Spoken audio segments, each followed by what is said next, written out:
Okay, welcome guys. I've got green lights, so let's have a quick look and make sure that it is recording. I think we're okay. Yes, we are. Good. Okay, cool. We're in and running. So welcome to the to episode 63 of ChatTactic. We're going to be. I was live streaming yesterday, and it was sort of funny because we were talking about the Epic Game Store and just how games, like what games do well coming through the Epic Game Store and what games don't do that well after having the exclusive with the Epic Game Store. So I did a bit of hunting around for it, like after my session yesterday, to sort of try to get some information.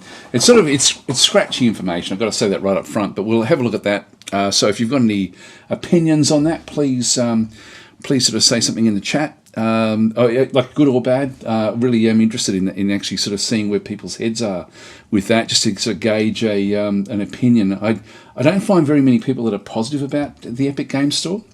So Jennison is saying, "Hi Daz, hope you're doing well. Your stream is the best medicine against the man flu I'm currently battling." Oh, that's no good. That's no good.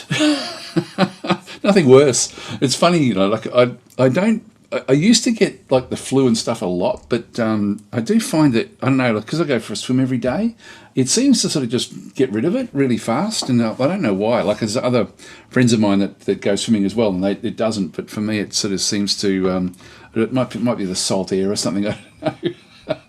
It does something anyway, but yeah, no, that's no good. It's flu is a horrible thing. I mean, sometimes when you get it, it really lays you down low. Anyway, so that's what we're going to be doing. I also do have a giveaway of USC Counterforce to give away as well. So that will be the prize for today. So thanks to the devs and also the publisher for supplying us with that particular key. I might just go through what that game is, why it's fairly special, and hi Alexi, how are you going? And why you may want it, because I think it is a great little game, this one. It's funny because also, like, just as a bit of a counterpoint to that, like everyone was sort of saying, "Oh, this looks very much like Stellar Tactics," and so I did manage to contact the dev during the week as well. So I've got myself a copy of Stellar Tactics. I've been playing that a little bit as well. I've got to say, in terms of what I've played so far, I enjoy the combat better in USC Counterforce, but the storyline and just how broad everything actually is, Stellar Tactics does a great job with that. I'm only just sort of scratching into the open world part of it, and that took me 2 hours to get through the main setups to actually get into that particular one and through there. Hi CB, how you going? And Jemison saying, what's the whole deal with the Epic Games exclusive in general? I kind of missed that announcement from them, I think. Yeah, and hi Phobius and Gyrox. It's sort of, I'll come back to that because we'll probably spend a bit of time delving into it, and it presents an interesting dilemma, I think, for developers as to what to do. And I was surprised at the list of games that I sort of found, which we'll get into as well. Like the games some games I didn't even know had come through the Epic exclusive. But we'll talk about that. We'll talk about that in its time. We'll start off with USC Counterforce, because this is going to be the giveaway at the end of the session, and this is actually a game that is actually worth grabbing. So let's just go into our Steam page. Where is it? Welcome to Steam. There is the Steam Stealth Fest, which I notice is just finishing right now. I think that's about 10 a.m. Pacific. I think is about the time. So you've just missed out, guys. I've got to time these chat tactics better, I think, because they tend to start just as something big is finishing on Steam, and so there actually was like a. I think it's because it's now the first for me, the first. So I'm always a day ahead of all of these sorts of different things. So I'm assuming that that's now over. In fact, if I reload, will it be over? Yes, it is over. Sorry. I should have reloaded before I said that. It literally must have finished just as we came in. And of course, USC is a game that is very much like a stealth game. I don't think it was on special during that particular run though, because it launched during the week. So USC, let's have a look at that one. So this is USC stands for Universal Space Commando is the actual name of it. It's sort of, people have hearkened it. In fact, you can sort of see it through there. Legion of Space Commando is an epic revival of turn-based squad tactics inspired by the likes of UFO or XCOM, Space Hulk and Aliens, featuring. So it does have very much a feel of those sorts of games, or those sorts of genres. The Space Hulk itself is a genre that I love. The idea of, but have found very, very few games that execute it very well, including the official Space Hulk games. I was going to do a series on this some years ago because there's even free stuff you can download to play Space Hulk type games, but there's a few problems I have with Space Hulk, and one is that it's just so. The Marines are so clunky as you're going through the corridors. You don't really have a lot that you can do with them. And also the maps are not random. They tend not to be random. Hi, Roger and Gary and Joel. Hope you're all doing well. So for me, when the original USC or Universal Space Commando came out, which was, I think it was 7 years ago in Steam, and then even longer than that when I started playing it, because I don't think it was a Steam game when I first started playing it, from what I can remember. And I loved it because it was the first of the sort of Space Hulk style games that made more sense to me. Like, it was actually, you didn't have to just go down little corridors. Hi, Voodoo Dog, how you going? Ever played Cataclysm Dark Days Ahead? Oh, yes, that is an awesome, awesome game. Actually, I'll talk about that as well today. I'll try to remember to talk about that one, because if you are trying to play Cataclysm, there is a way to play it that is not the general method, and but it's still the preferred way of doing it. So I'll try to cover that as well. If I forget, just let me know, because it is worth seeing what the differences actually are. Roger's saying your weekly starting time is perfect to talk about new Steam deals, if relevant. If they're new, but when they're old, like that last one, it's not so good. Voodoo Dog saying it is the turn-based roguelike RPG game, I heard. It's turn-based roguelike. Like it is. Yes, it is roguelike. You can definitely tick that big box with USC because the maps are procedurally generated, and it is really, really good fun. It's so USC is a game that, and this new version is so much better than the original version. The original version was already my favourite in this genre of games. So, and as I say, I've just been sort of playing a little bit with Stellar Tactics as well, but I do find the combat. I still prefer the combat in USC, but the breadth of what they're doing in Stellar Tactics sort of is the counterbalance to the combat from USC. So, depending on what you're sort of wanting and looking for, it's quite interesting the way the game actually does sort of play out. There's a few things I would like to see added to USC. Like, I would like to see a way to relax the timer a little bit. That would be pretty cool. I did pass these feedbacks on, and in fact, the devs actually popped in when we were live streaming it during the week, and that was great as well, because they were answering a lot of questions from the people that were watching when I was streaming on Twitch. So anyway, USC is going to be the one that we give away. It's already got some positive reviews, which is good. 100% of 23 user reviews of this game. That's actually quite unusual, I got to say. Like, that you get 100%.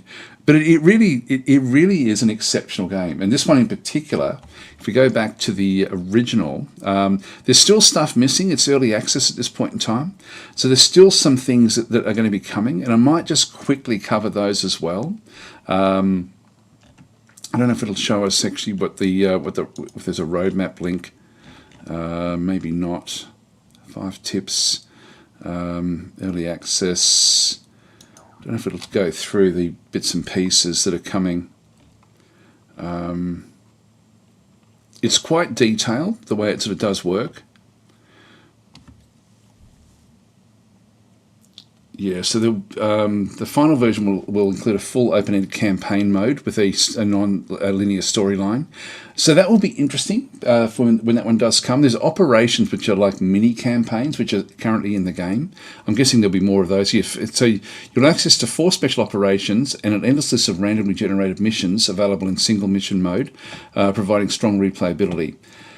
There is another one that's coming, which isn't listed in here, which was in the original, where you basically build sections to your base and then defend the base against hordes of aliens coming in different waves. And that's actually that will be fun as well. And so I did want to mention those things. In fact, I think we can see it if we do go back to the original. And I don't know if there's a link back to the original. So whoops. Universal. And I definitely wouldn't recommend getting this version over the actually, where is it? Oh, it's Ultimate, not Universal. Ultimate, that's why. Ultimate Space Commando, there it is. So this one's $14.50. It's this stage in Australian dollars, so that'll be about $10 US, I guess. And so this one is, you can see there, this one actually had positive reviews, 81%, but fairly old now, 2015, from when this one actually did come through. The what it actually had was a defense mode, and I don't know, maybe we can see it in the keyboard, in the things that are actually in here. So I'll just go in and we won't sort of do that. We'll just go back in and bring it up so you can sort of have a bit of a look. So this is the original game. It was a top-down game. The new game is fully 3D, but this is another thing I hope that they do change. You're still locked to a top-down view. And I wish it could come down a little bit more to a 3/4 view and to be able to rotate, because currently the game doesn't actually do that. It's funny because they've got everything is... When I first saw the new version of the game, I assumed it was still actually had some 3D elements with some sprite elements. I thought it was like a bit of a hybrid, just for whatever reason. I don't know why, but it was. But it really is fully 3D. So, but they don't make good use of the 3D camera yet. So hopefully that will sort of change. Let's just go through. Just go next. So the overall way of playing the game hasn't changed dramatically. So it's very sort of similar to the original one. See, this is sort of like what the original one had, like, you know, the basically... So you did have like deadlines that you could actually go and change. You can't do that in this current version, so I hope that they do add some sort of slider just to sort of tweak that a little bit. It's it can be a bit too short, and people have also mentioned that as well, that they would prefer that to be a little bit more relaxed if you want to play that particular way. And I do like it when games actually do change what they're doing to allow people to play their way, and that's one of the sliders that I think does need to actually then happen. But this one you could sort of set up more things. But this was only ever really had the single missions was all you could really go and do, or the defense missions. So there was, we'll just see if we can find it in through here. Yeah, this was the defend the base mission. And so what you'd end up doing is you'd basically have like you'd build on a bit like XCOM. You'd build onto your base, which would then give you other sort of benefits, and you would then try to hold on against the waves of aliens that would then sort of come into the actual base itself. Very, very fun way of playing. This is not in the game yet, but will be in the game at some point. So so look out for that, because that is going to be another way of playing the game. Another thing I would love to see in the game is actually where you could play against sentient beings, like whether they be humans or other aliens, rather than just the standard old alien that's coming to it's just going to smash its way to try to get to you. Like at the moment, the aliens are quite dumb. They just train in on your people, and that's what all that they really go and do. They don't seem to have any real sort of sentience about the way that they sort of do perform. But that would be pretty cool if they did. So this is the command center, which you have to sort of try to protect, but you then have other centers and things around the outside edge. All right, then so basically that's the old one. That's the we don't need to look at the old one anymore. Let's go back to the new one, and I'll just do USC Counterforce. So essentially, it's double the price of the old, but much more than double the fun and quality of the original. And as I say, like the positive reviews, it's only just come out a few days ago. It is a bit of a niche game. Hopefully it'll gain a lot of popularity, because it does deserve it. It's a very, very cool game. Don't know if the screenshots will then you'll be able to sort of see the difference in here. So this is all 3D now. You can see it's a lot cleaner and it's just the look of it. And this is where they don't make good use of the camera, because they've got like a little mini camera that sort of shows the action from the view of the different, like the Space Marine is the one that's been, of this Ultimate Commando is the one that's been highlighted. So we're looking at the angle. There's the barrel that's sort of sitting in through there. There's an alien on the ground through there. The camera here also doesn't work all that well, because it's pointing directly out and then scans from side to side. And I think that originally I sort of thought maybe it needs to have a better field of view, but it's actually, when I've been thinking about it, I think it just needs to be tilted down a little bit, just so you're looking sort of not at your feet, but just in front of your feet, because you don't see really what's happening down at your, like, he doesn't get to see, like, there's an alien there, which is this alien through this side. There's another alien in behind the barrel, which he doesn't get to really sort of see all that well. But in terms of the floor, he's only seeing like that part of the floor, and that for me is another thing. I'm being hypercritical, but that's these are little things that I think if you've got a 3D environment, yeah, they need to make better use of it. But it's as I say, early days at this stage. So that's what we'll be giving away today. I'll just have a look at the next ones, just see what else we can do. You can sort of see it's much cleaner than the previous version of the game. These are sort of showing the various types of fire patterns. Like there's different firing patterns, which I think the original had that as well. This looks to be like a grenade. Is it a grenade pattern that it's using? I'm not sure actually with that one there through there. I'm not sure. It looks like it is actually. There may be a grenade that it's actually firing off through that side. This is outside the bases. Inside the bases, just sort of like trying to sort of get the alien, like, you know, kill as many aliens as you can. There are little hatches that the aliens can sort of spawn out of, which you have to then go and close in some of the missions. Again, it's just really nicely done, very, very nicely done game. This is an example of just a single mission, but again with the deadlines. In the previous one we saw there, you could actually change the deadlines. In this one, you don't get to do that, other than through how difficult you actually want the game to sort of then go and run. And this is something where I hope that they do actually do something to allow that to be tweaked. Now I've been going to look at other things. Jonathan's saying, talking about roguelike. What's also very interesting, Kit Fox, the Dwarf Fortress publisher, will help the devs of Caves of Cud to finish. Oh, really? Okay, that's interesting. That is interesting. Okay, Sabosco saying, hey, Daz, I picked up Xenonauts 2 based on your play. Would you say that 180 days limit is worth playing, or waiting for more patches to extend it? It's a lot of fun. Yeah, just play it. Like, it's one of those games that I think that I haven't gone tired of playing the game, but I haven't got to the end yet. Some people have mentioned in comments, I think on my Discord, some people had sort of said that they'd actually hit the limit at this stage, and we're going to wait for more content. But it is a really, really cool game. So and it will be finished, and it will continue getting the patches, but it may be slow just based on the development of the game itself. Hi Rogue, how you going? And hi Charank, and hi Brad. Brad's saying, good morning, been obsessed with JA3. What a great surprise that turned out to be. Isn't it incredible, actually? Now, there is a couple of mods there that I still haven't played it with the active pause mod, but I have played it with the percentage to hit mod, and I've liked that they've done that as well. That's how they've sort of allowed the game to be playable the way that the player wants to play it. Because there was a lot of negative comment about the lack of active pause, but they did have reasons for doing it. So Dave is saying, don't think the camera really helps. I've disabled it. Yeah, it is very, very green and murky, and I think that's another thing. You're right. It's just there for immersion. And if you had a 3/4 view, you probably wouldn't even need it. It is just there for immersion.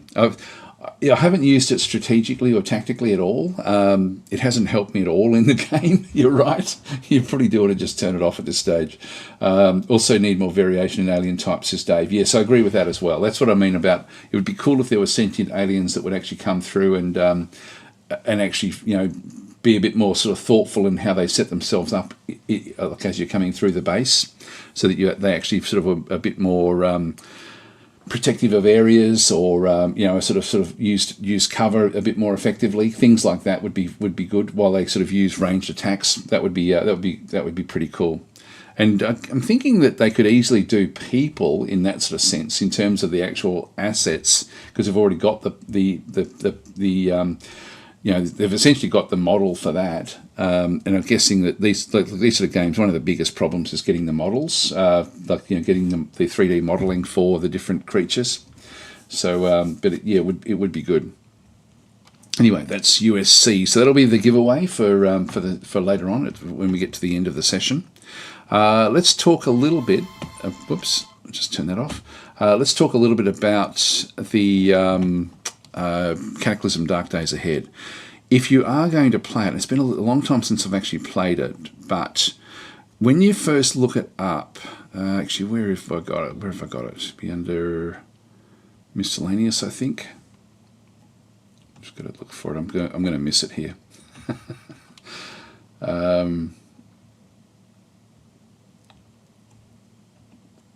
Not seeing it there. Was it under modern? Have I got it under here? Cataclysm.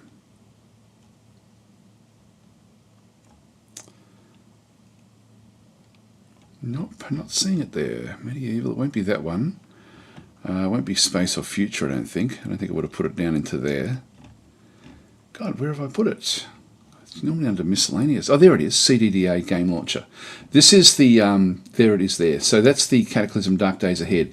There's two different game launchers, and if you're going to be playing the game, go for the Catapult launcher for Cataclysm Dark Days Ahead, rather than just the CDDA game launcher. So Voodoo Dog saying Cataclysm is such an insane cool game. Yes, it is. We'll just have a quick look at it on. I don't know if it's been updated, but if you go and look up Cataclysm Dark Days Ahead, and just try to sort of get your basic information about it.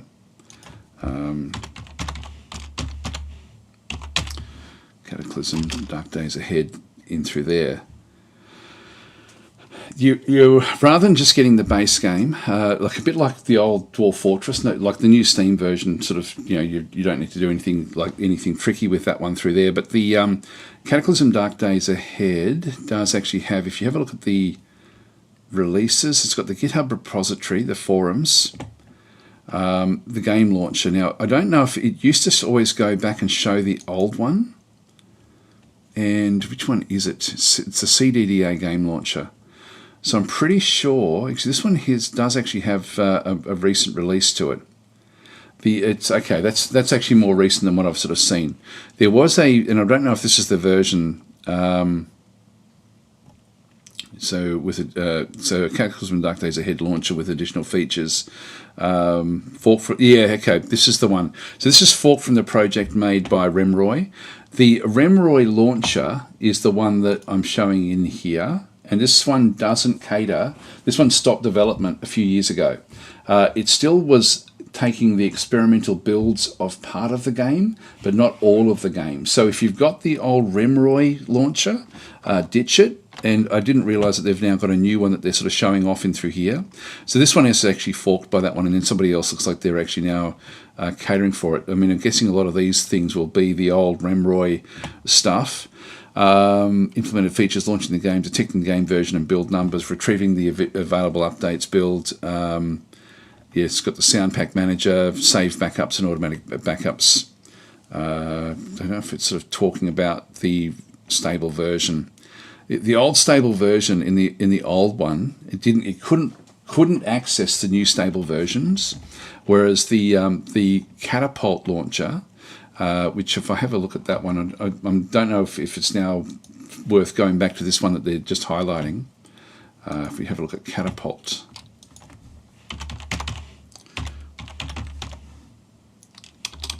Catapult. CDDA. Yeah, so this is the actual the cross-platform launcher for CDDA. So there's a lot of people that were discussing it like a year and a bit ago. You can see there launchers, Remroy branches or Catapult. And so it's worth having a bit of a read, and it's been a long time since I've actually played CDDA, but these are these do actually have. So that's the this is the QRRK catapult launcher, which so it's had again fairly recent scripts and things placed into it. Cross-platform launcher. It's definitely the way to go. Playing with an actual launcher. I'm actually now I'm more sold on this one, but I'm still not sure which way. I mean, what people are sort of suggesting. So anyway, it's worth having a bit of a read through the Reddits to sort of see what people actually are recommending as to the best launcher for the game. But if you are going to be playing the game, definitely play with a launcher. It keeps everything up to date. Gives you the mod management. All the different stuff that you sort of do need, rather than just trying to do it all from scratch with the actual game itself. So anyway, I won't go into too much detail with that one through there. So we'll just sort of leave that one where that actually is. But you're saying played a few games in your time, eh? Yeah. So the Cataclysm is such an insanely cool game, says Voodoo Dog. And Voodoo Dog saying this: the game is available on Steam. You do not need. Oh wow, I didn't realise that actually. In that case, Cataclysm.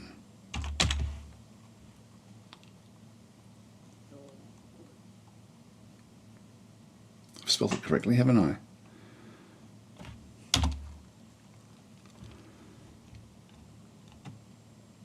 Not seeing it there. Maybe it's not available in Australia for some reason. You sure it's available on Steam? CDDA? Or just Dark Days Ahead?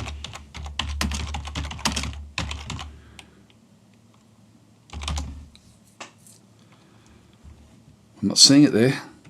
You sure it's available on Steam? I've never known it to be on Steam.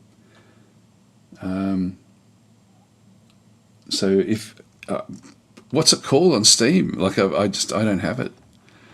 I'll do a Google search. You ignore 20 tiles based on your preferences.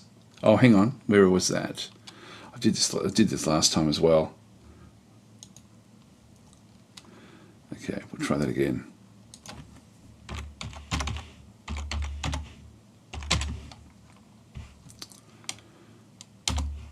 Cataclysm.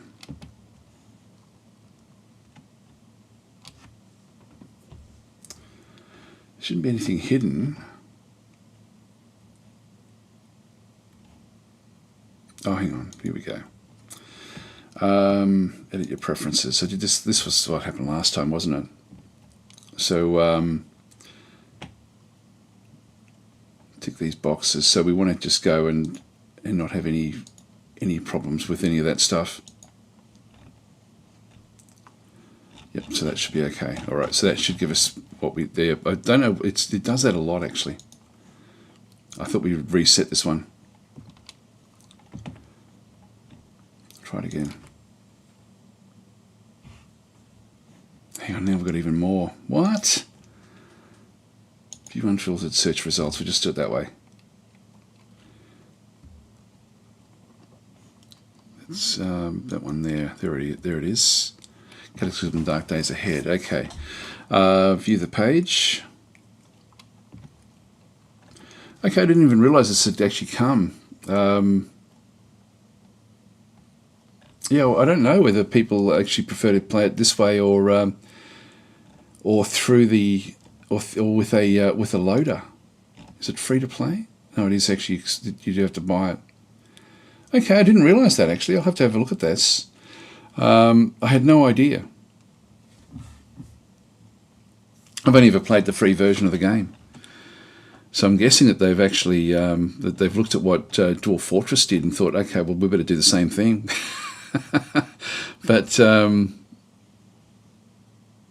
yeah, I'm not sure. I'm not sure how this one actually does work. If we have a look at maybe look at this is interesting actually, because I didn't realise that they've actually brought this one through. So if we have a bit of a look and let's look at the discussions.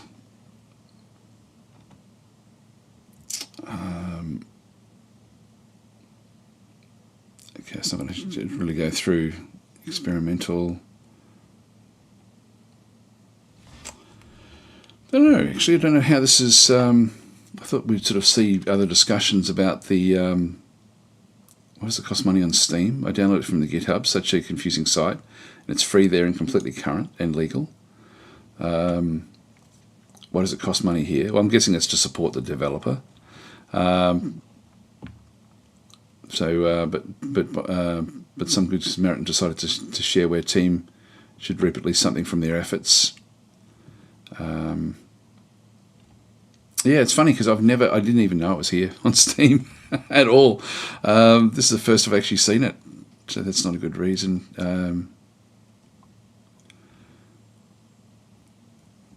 Asking for donations on the website, still is. Yeah, okay. It's a lot of work's been put into the game itself. The launcher, though, I've got to say look, without actually, I don't know what the game is like here on Steam, and I don't know if it is just the basic game. But if it's just the basic game, I would still be wanting to have the mods from the other one. But okay, here we go. So absolutely nobody outside of the dev team was approached beforehand. The dev team makes up about a dozen people. It is not accurate to say he approached as many as he could. Yeah, I'm not sure. Anyway, it looks like there's a bit of a shit fight there about the free version versus the paid version. But I mean, Dwarf Fortress, they value added to what they did. Actually, so that's probably something worth having a bit of a look at it again at some other point in time, I think, just to sort of see how that's actually sort of then working and what their plans are. Because if it is, like Dwarf Fortress is a massive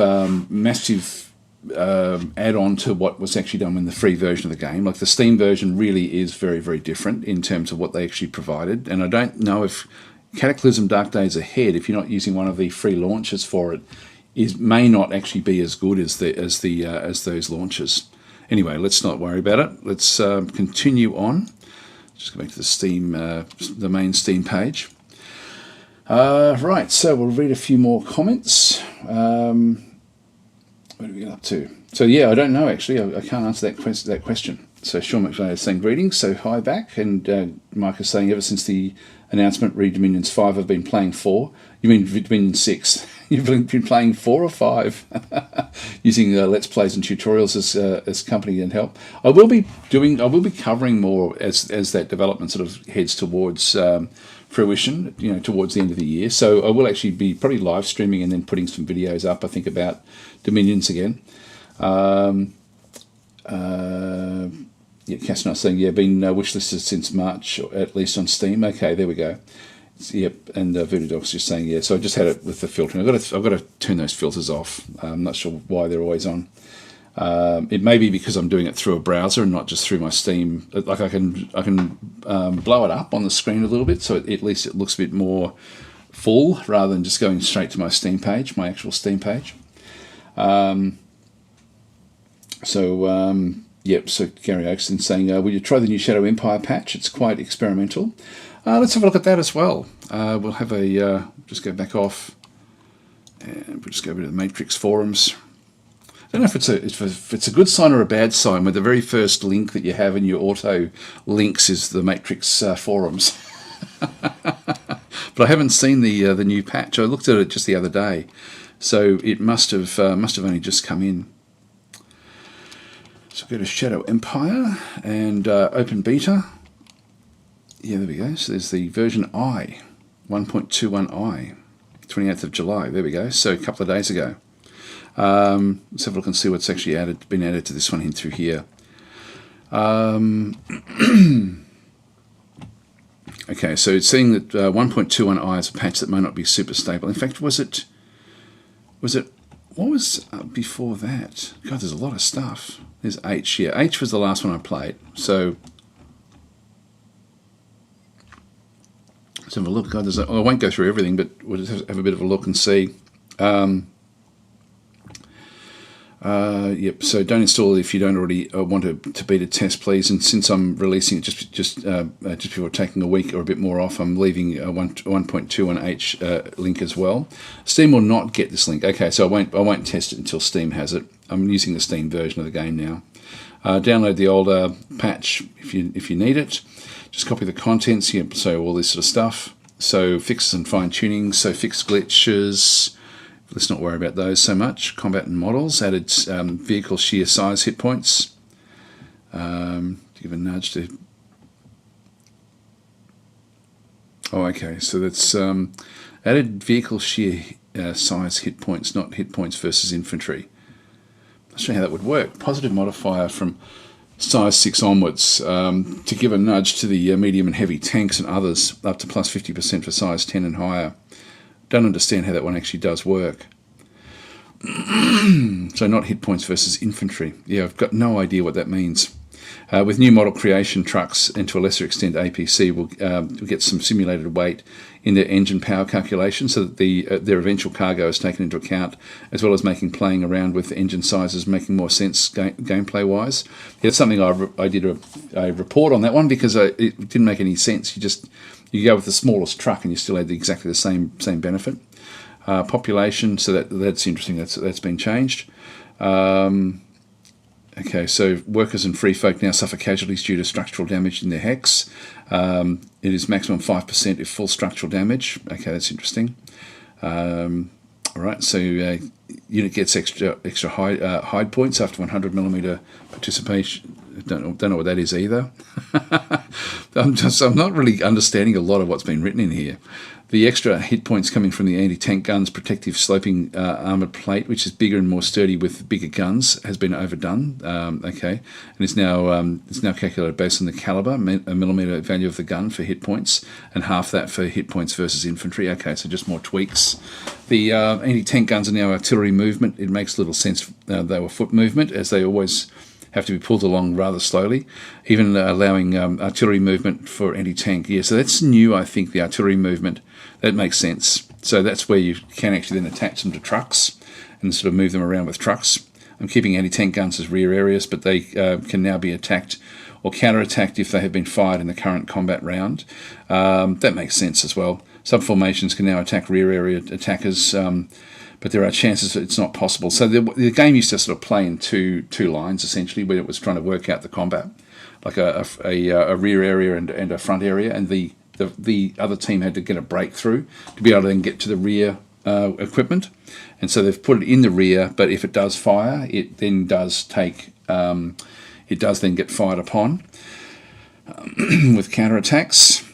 Skimp through all those. General higher costs, so things have gone up a little bit, which is, again, that's okay. I don't mind the game sort of being a bit more difficult to actually sort of play. So linear tech research is now a bit slower for the first 33 points. Big push to make water plus food directly, indirectly matter more on some worlds, so that'll be good as well. Salinity levels are now calculated now. The more mountain and less water, the more salinity.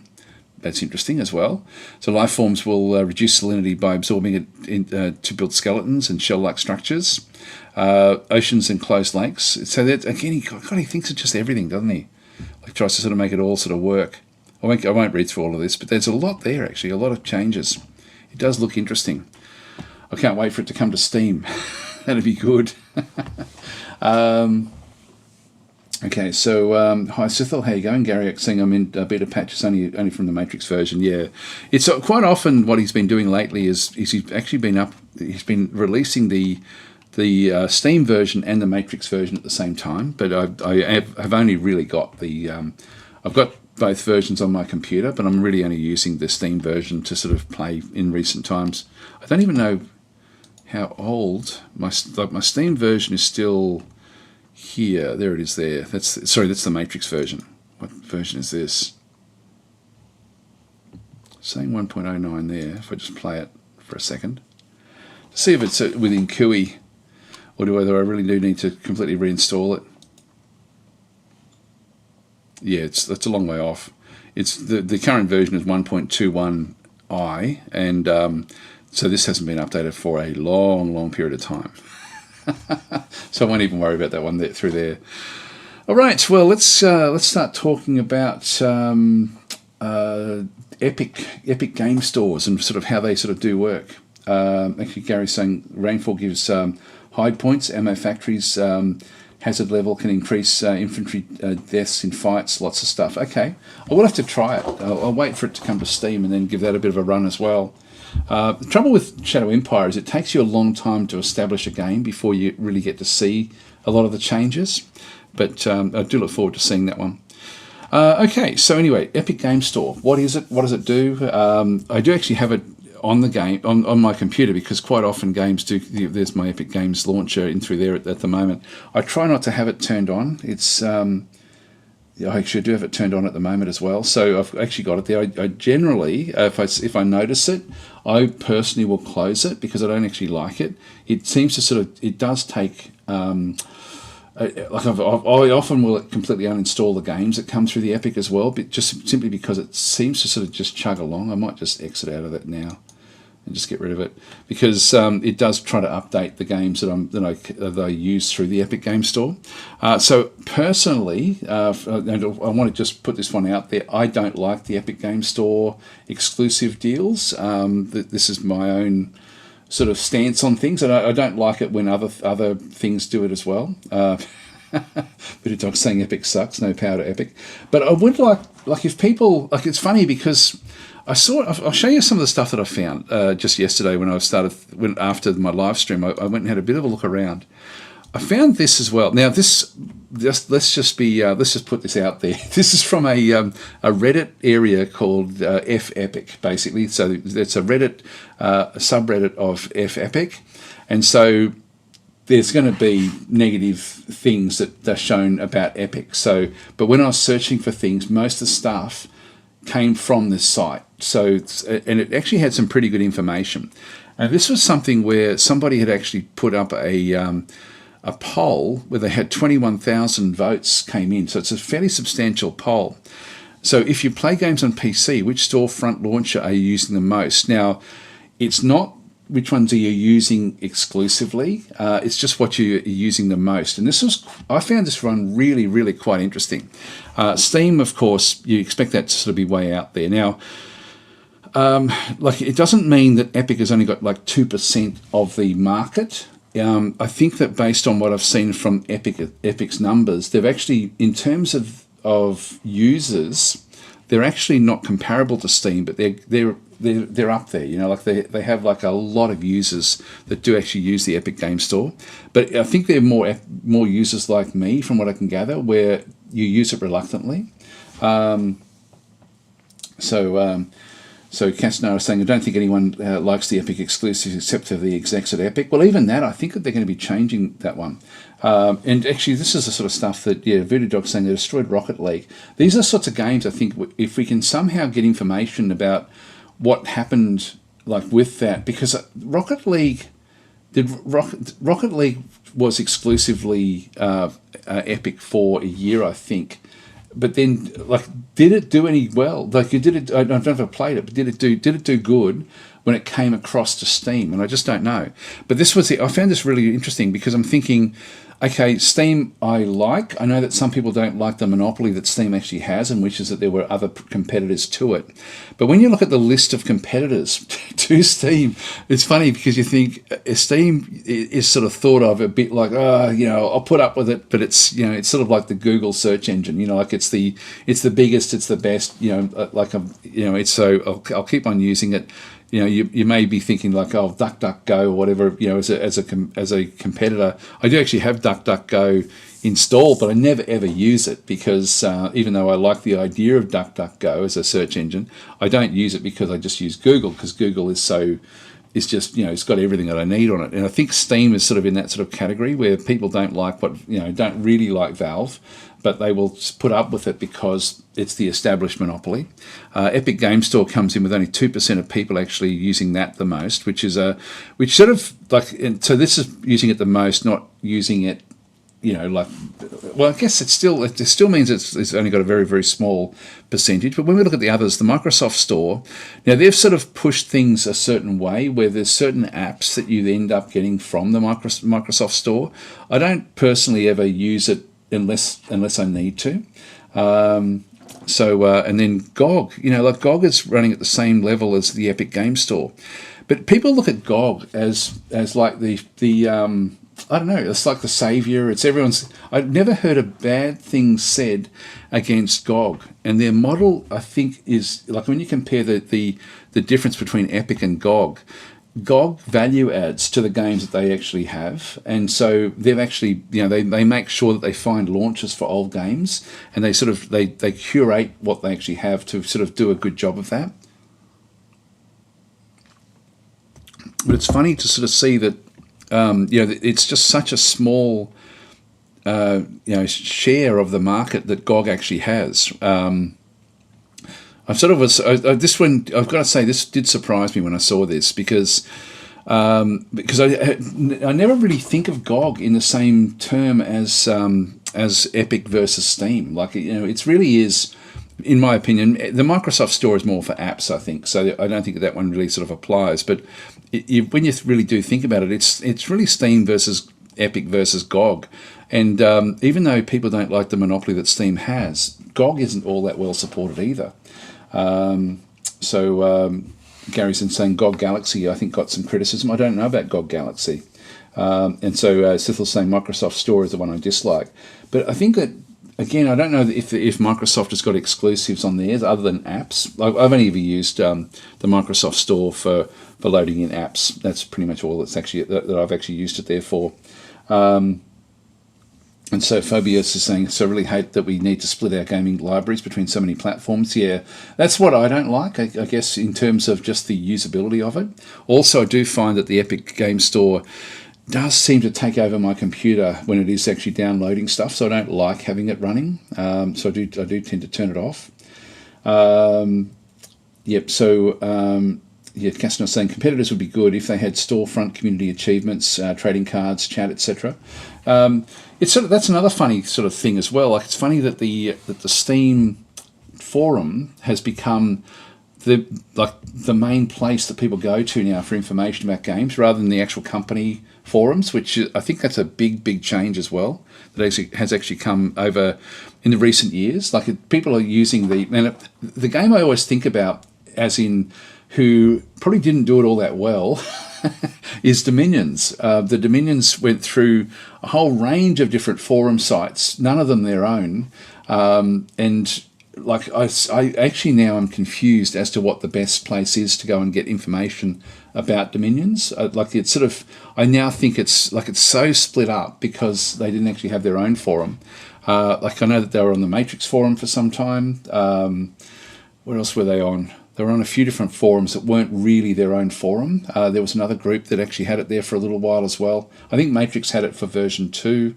Version 3 went somewhere else. So then it went to Steam became pretty big. I think that now Discords are big, but not their own Discord. I think it's other people's Discords. So they tend to sort of go all over the place. And it's an interesting point that Steam has become the central repository for a lot of the games. And I'm thinking that the Steam forum is probably... if we do look at Dominions 5 and have a bit of a look at the the actual community hub in here. I mean, they do have workshop support, but I don't see much there's pinned comments and through there.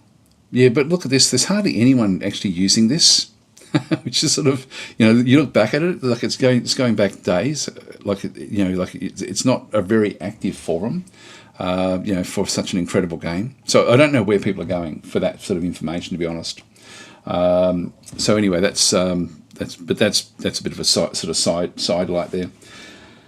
Okay, so where are we? So Ruder Doc saying, no, Rocket was first on Steam, but Epic bought it and put 50 billion ways to pay money. Okay, boxes with... I did see stuff about that, actually, and failed to maintain good service. Right, so Rocket League was then killed off, and so that became exclusively... So can you get Rocket League on Steam? Can you do that? Or is it now completely gone?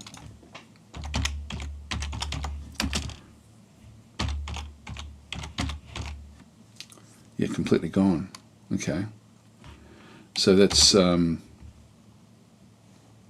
I've got to turn this off somehow. Edit your preferences.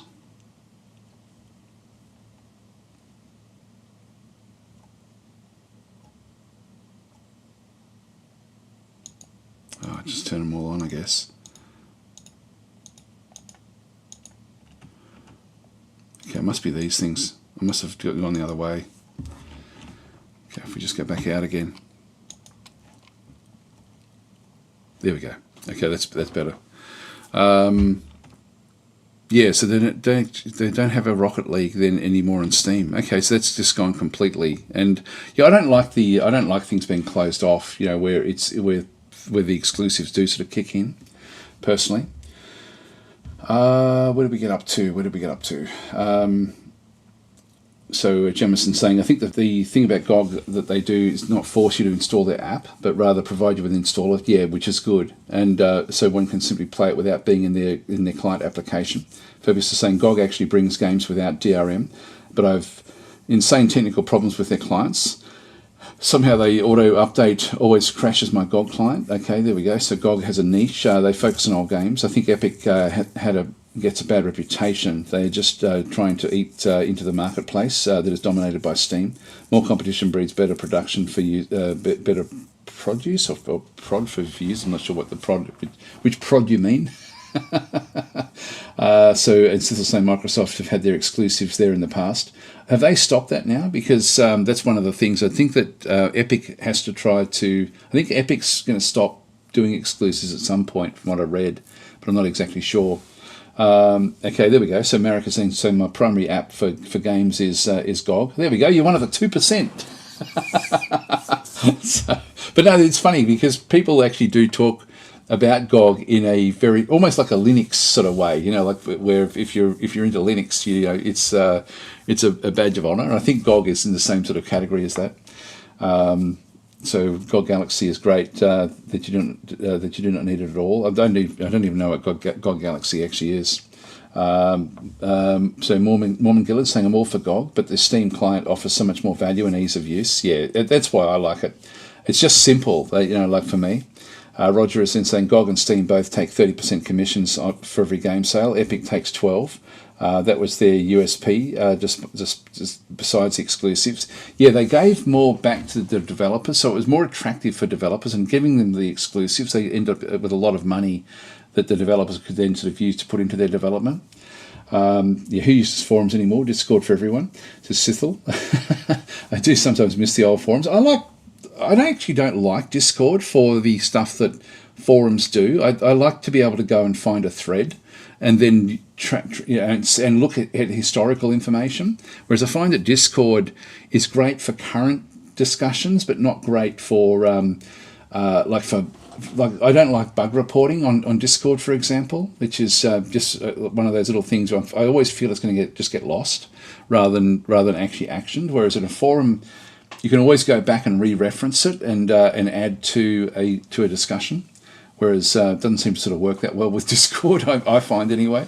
It's funny because I get involved in a fair few different beta. We're delving off in here into a different direction, but I do prefer to when I'm in part of a beta to be working inside a forum than inside a Discord server, just because it sort of runs away from you. It's interesting, actually. It's interesting the changes. Brent Latham saying not anymore. I'm not sure what you're referring to. Voodoo Dog saying you can get it on Steam. I get your settings, but okay, you can get. Okay, so no, you can't get Rocket League. Rocket League is gone. Rocket League is gone. So that's then I do now have all of my settings turned off. Okay, so Brent's saying I still have it on my Steam and can reinstall it though. Yeah, so they have to honour. There's a few games that do that actually, where you end up with if you have bought a game, they have to keep on, like there would be a requirement for them to keep on using it and like to keep on sort of honouring it. And so there will be games that get taken off Steam that they still actually have, that you still have access to. I've seen that for a few games. I can't think of any offhand, but yeah, that would make sense. So Voodoo Dog saying, oh, what? I didn't even realise it was not on Steam anymore, unless you actually bought it earlier. It's a shame because actually Rocket League was a game I thought I would enjoy, and I think I do remember going and looking for it and couldn't find it. Yeah, so Cecil saying, I think Microsoft has stopped with their exclusives. They made a big deal of getting back on Steam. Yeah, okay. Well, I think, see, Microsoft always try little things, and then they're a bit like Facebook, you know, they sort of try stuff, doesn't work, so then they end up having to step backwards. Mormagil is saying forums are strictly superior for archiving purposes. I find that. I like going back and even finding things that are a few years old. You can still find information that you do need. Gary Oakes saying Epic might have better conditions for game sales, but worse conditions for customers. I think people, I think people would be willing to support a store that takes a lesser cut and is customer friendly. Yeah, it's sort of, I don't know.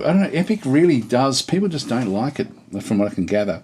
I've been using forums for 20 years now, and I don't get why they are dying. Yeah, it's sort of weird, actually. Yeah, I agree. I find them so useful, particularly not so much the Steam one. I don't like the Steam forum because it's very constricted. Like it doesn't allow the forum owner to build too many different areas, and people don't tend to like on Steam. Also, I think it's it may even be a combination of the people who are using the forums as well. And I think that Steam has got such a general audience that you don't get the sort of like the specialized use that you do from a lot of the gaming forums. Like the Matrix forums, the Stardock forums, and even the old, when with Dominions, like Dominions, their forum was just such a valuable resource.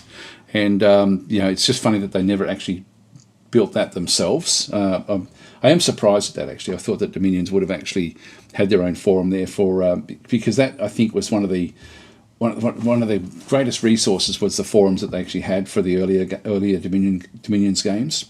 It's also saying forums are absolutely better for archival purposes. Casno saying Anno 1800 was one of those taken off Steam for Epic, but I was grandfathered in and have it on Steam. You can still get all the DLC as released as well. Okay, I didn't realise that had gone across as well. I don't intend to deviate the topic in convo, but just wanted to say to Daz, I'm watching Gladius playthroughs from several years back and enjoying the hell out of it. Thanks for the mod advice too. Yeah, no, the Gladius is an incredible game. It's sort of funny. I keep on looking at it and thinking I should make another series of it. I've got to bite my tongue about something, so I'm not going to say anything. But I've been told not to discuss something. So anyway, I won't talk about it. I've got to say, it's funny. It's really hard for me to not just blurt stuff out, and it's so anyway. I won't go there. I won't go there. Okay, so Roger's saying I never got used to Discord and have given up now. I like it as my social media. I don't use Facebook. I don't use I'm on Twitter and I'm on Facebook, but I don't really use them. I do use Facebook Messenger, but just for chatting amongst the family because that's how our family sort of communicates. But Discord I actually really like just from a daily. Bounce in, have a look, which is what people use Twitter for, I guess. So I tend to use Discord for that. So I do check my Discord at least once per day, like maybe once or twice per day. Just go through, but only like my own channel. I do look at. There's a few other little ones that I'm involved in as well that I just tend to bounce in, have a quick look to see if there's any information that I need to look at. But there's too many channels, and so I don't tend to sort of look at all of them all that thoroughly. But then, at different times, like for example, when with the Age of Wonders 4 was about to release, the way that they handled the Discord, the way that Paradox managed the Discord for Age of Wonders 4 was exceptional. I've got to say, it's probably the best I've seen of management of a Discord server for a very, very limited period of time with a limited audience. It was phenomenal.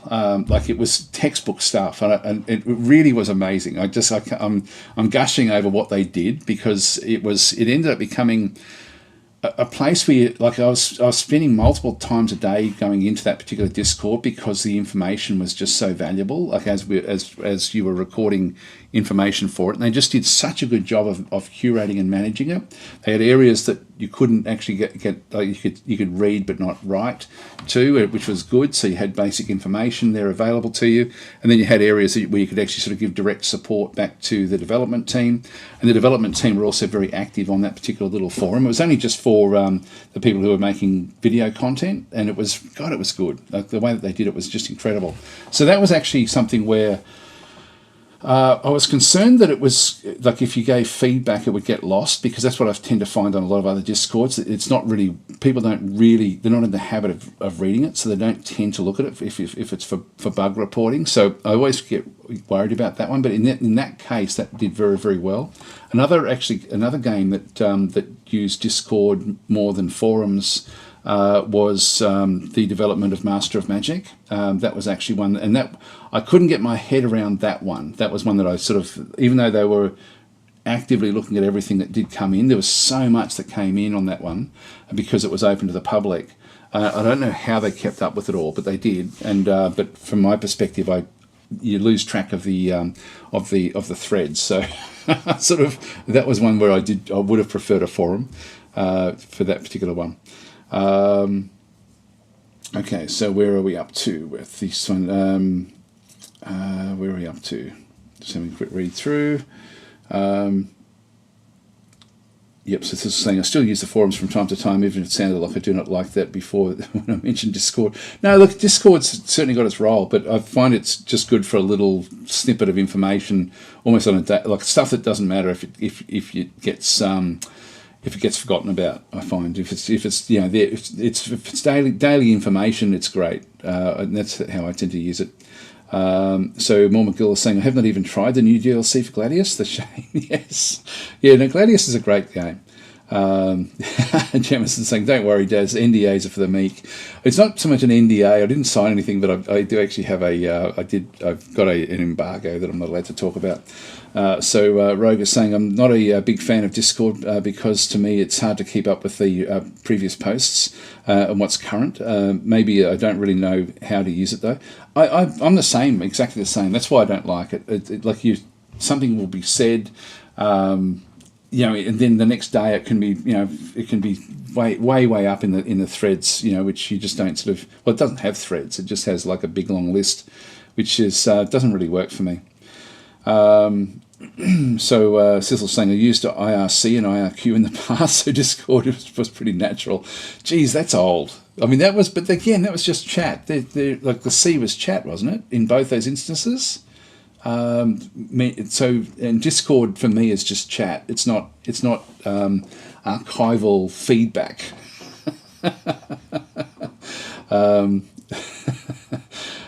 So Cecil's saying he did something more serious than an NDA. He did a pinky promise. There we go. Anyway, back to Epic. There are a lot of games. And the other thing as well, one of the things that did actually come through, Epic has got a few exclusives. Like the big one, I think, is Fortnite. Because they actually control Fortnite on PCs, so they've got that one as well. But again, there's monopolies like what Steam has got, but it's an open monopoly. They don't have exclusive deals. It is just that people prefer to use it because that's where everything actually is. And then you've got these exclusives where you've got these monopolies through subterfuge, it sort of feels like. So it is a bit of a problem. But I did actually have a list of games. Where have we got it? Yeah, this poll. I was really surprised at this poll. And I was actually more surprised that GOG wasn't as big. And I was surprised that Epic and GOG were as small as what they actually were. So I sort of thought that GOG would sort of be up there. And I didn't even think about GOG until I actually saw this particular one. But I thought that was interesting. So it says that, and this again is coming from this particular subreddit, which is not going to be very positive about Epic. But all the information I found was sort of being curated through here. Okay, so Mormagil saying, I've been using IRC since the late 90s and was extremely sad when the server I used died. Discord is a spiritual successor to that. Yeah, Discord does I used to use IRC and it's, I find it so much better using Discord than IRC. I didn't use it much, but it was, Discord it has some very, very good things. So the other thing, Epic does actually provide free games at different times as well. Anyway, let's just ditch that one through here. So this one here is this is an interesting one. I think this is from Brazil, this particular site. This actually gives you a list, and it's very hard to find a list of all the games that actually come through have got exclusives through the Epic Game Store. And so that was actually fairly interesting to see this particular list as well. So I don't know I'll just close that one off. I don't know what the site is used for. Whenever you hover over anything, it tends to sort of give you Portuguese or Spanish sort of writing. So I'm not exactly sure how it sort of then does work. But it did actually have like a big long list of things that you could then go through. But I don't know if there's much here that we can sort of really have a look at. I thought I could sort of figure out. There was actually a. If we just go to the exclusives. And go to strategy games, I guess. We can then have a bit of a look, because there were a few in here that I thought was quite interesting. What other things? Simulation might be interesting to have a look at. Early access. I mean, these are... I don't mind early access so much.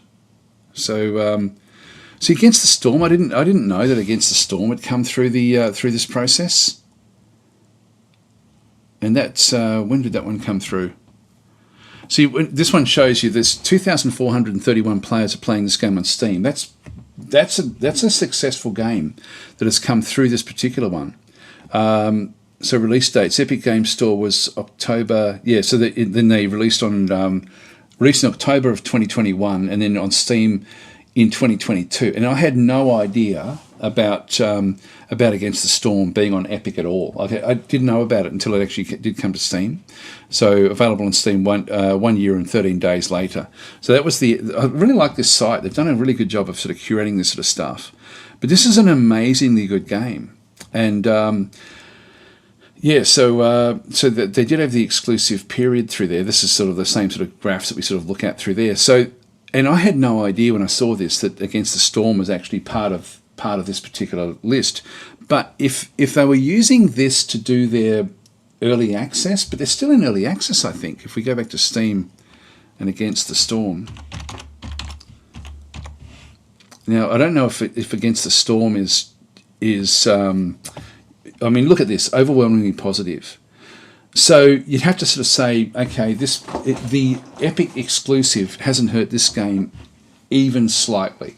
And I don't know why, because, again, Hooded Horse is the publisher, and Hooded Horse have had a few games come through the Epic Game Store and have done a good job of actually taking whatever... Like, I didn't know about Against the Storm until it actually hit... Steam. And so I've sort of... I don't talk to Hooded Horse all the time, but I'm on their list of people that they contact. And so they contacted me when the exclusive deal was finished. So I think that they actually downplay what's happening on the Epic Store until it's going to hit the general population. And then you've got like the massively 95%. So the game itself is it is the best city builder I've ever played. Like, I can say that hands down. It does deserve that 95%, overwhelmingly positive. What does it do? Yeah, 95 in there as well. So there's a lot of people playing this game when it actually did hit Steam. It's sort of like funny because a lot of games actually are thought of it very negatively because of the exclusive, and then they're just not played because they're like an old game by the time they actually hit Steam. I don't know why this game did so well. I really like this one. It blows my mind. It's still in early access, so it's still being worked on. I don't know what happened there. I would love to know the backstory, the inside story, as to what actually went on with that one, because that's one that Hooded Horse looked after, had that 1 year exclusive, and somehow made a super success out of it. That one I didn't. When I saw that in that other site, I was really surprised that it was actually there. I'll just go and get rid of that one through there. We'll just go back.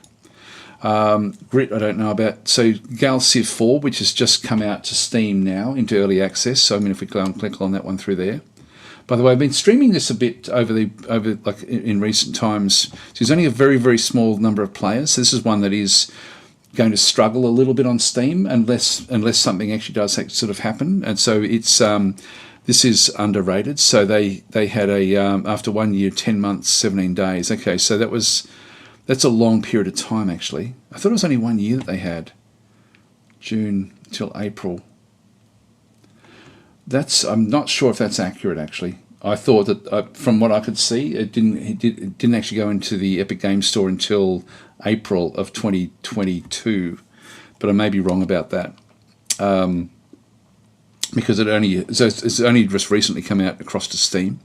But this is a game that's improving a lot, like in recent times. There's a lot of changes happening with Gal Civ 4.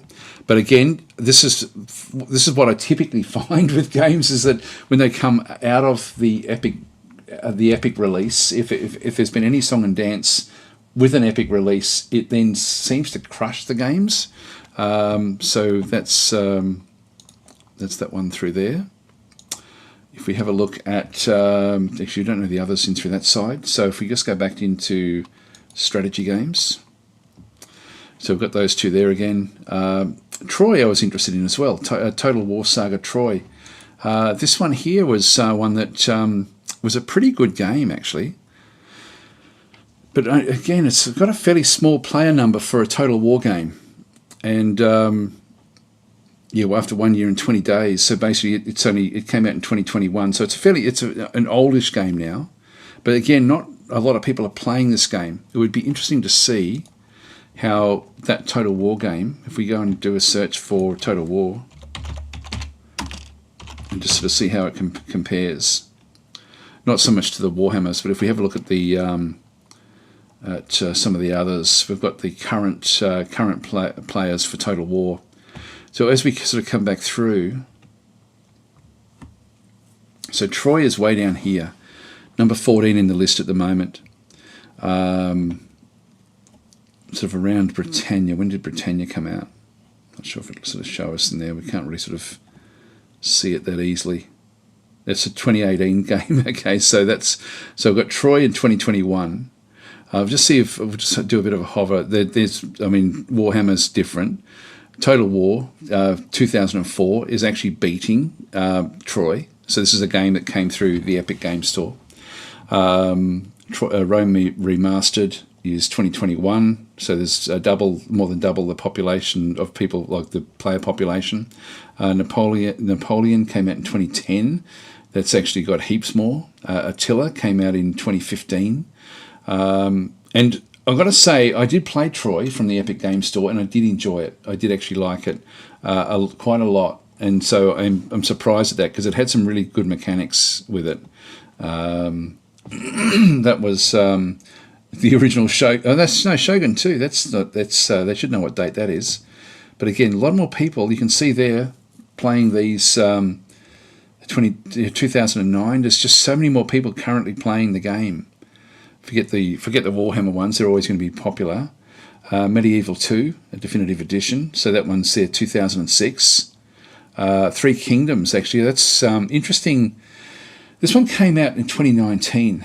This was a great game as well, like a really, really good one in terms of what they do. And then Rome 2, the Emperor Edition, has got about the same. But then Warhammer 3, of course, at the top there, which is what you'd expect. But it's interesting that the one game that came through in recent times through the Epic Game Store exclusive is doing so poorly, and yet it did actually have some pretty good mechanics. So if we have a look at that one as well, if we just look up Troy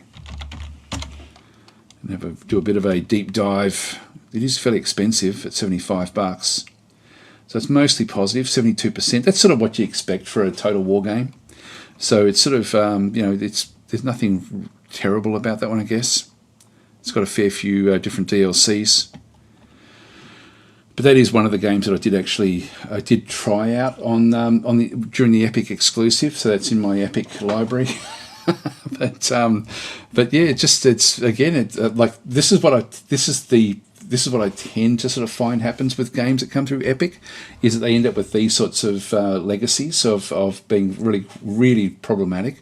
I'm super surprised that Against the Storm actually came through Epic, to be honest, because that's the first one I've really come across. Actually, there's another one as well that's quite popular that Hooded Horse have sort of been able to pull through. Okay, so Booba saying, whatever happened to ICQ? I've got no idea. So whatever happened to MUDs and mushes and all those sorts of things? Because that was all about the same sort of era, wasn't it? Janoxis is saying, one thing I find interesting too is that many people redeem the Epic games to never play them anyway. Oh, okay, yeah, I don't know. I was also saying GOG and Steam also have free games at times. Yes, they do. Roger Gellison is saying, back when I used ICQ, my desk chair was a beer crate on its side. So they're saying, I think GOG may have given me most amount of free games, actually. Oh, really? I didn't know that they gave away free games, actually, at GOG. So I don't use GOG that much. I only do it with really old games. Just for convenience, I just tend to go back through Steam. But I like what GOG have done. It would the Humble store also be in that sort of category? I know that they often work with GOG. Okay, Morgul saying as for Epic, I will never touch it when they were pushing exclusives. I hate that mentally so much. I've not even bothered to claim the free games principles over free stuff. Yeah, it's sort of. I wouldn't mind exploring that a little bit with you guys as well, because it's one of those things where, and the closest comparison I can make is when cinemas did it. And that's something where there is actually historical. It's not even. I forget when it was, but I did read about it, and I was surprised at just how cinemas had. Cinemas were the ones that actually built movies at a certain era, and they would not let other cinemas show their movies, and so they had exclusive cinemas, which basically meant that the only people that lost out on that were the playing public. And I think this is the same sort of thing. I think by having exclusives like this for a year, it does hurt the players, and the players respond by basically not supporting the games. That's sort of how I sort of see it often working. So even when it does come to Steam, they tend to not do that well on average, from what I can sort of gather, which is we see here with Troy. Okay, so Casino saying Sins of a Solar Empire is an Epic exclusive, Epic early access as well. Yeah, that was. Now, if we just go back in there, God, I wish this wouldn't keep on showing up. What else have we got in through here? There's Anno. So Anno one of the games that had gone the other way, available on Steam after 3 years. All right, so that was a long period of time. I wonder how that's doing on Steam. Actually, we just do it back. Well, we can see it back in here. Did not show again. There we go. There's a button there in English that tells me what to do. Yeah, still there's a fair few people playing Anno, which is interesting. So that one didn't really seem to suffer that much from the exclusive period, but so that's been over on Steam now for a year. I don't know. Again, I don't play Anno, so I don't know what the how that then would have sort of then worked with what was actually going on. 3,400 players playing it right now on Steam. That does make it fairly popular. Again, I'm not sure. Again, if that's something where the where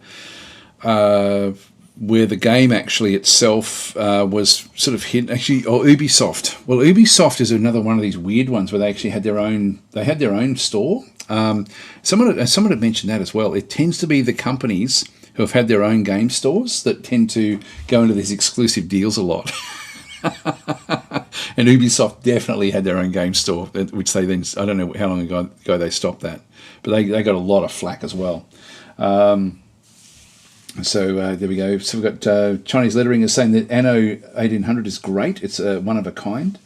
So I'm missing a lot of these here. I'll just go back up. I've now lost a bit of the what was going on through this side. Momagil saying Hooded Horse has been doing an awesome job as a publisher, in my humble opinion. I agree with you, actually. I think they've been exceptional, actually. So I don't know how I know how they managed one of the games, because I saw it directly, and that was Old World. How they actually managed that transition. So we'll talk about that, because that's the one I did see what Hooded Horse did to actually get that one across the line. So we'll have a bit of a look at Old World. And so John Monkey is saying, Daz, do you like the Total War games in general?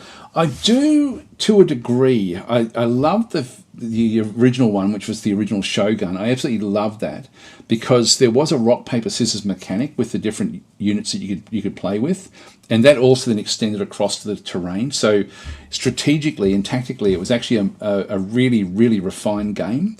And then by the time they had brought in the first Medieval, that had gone out the window to a large extent. They still had spearmen that could slow things down and do stuff like that, but I lost interest around that era because you could end up with groups that could smash their way through anything, and so that didn't interest me as much as the original Shogun. The original Shogun I thought was just a work of art, and so I have enjoyed playing them, and the Warhammer games I've enjoyed playing.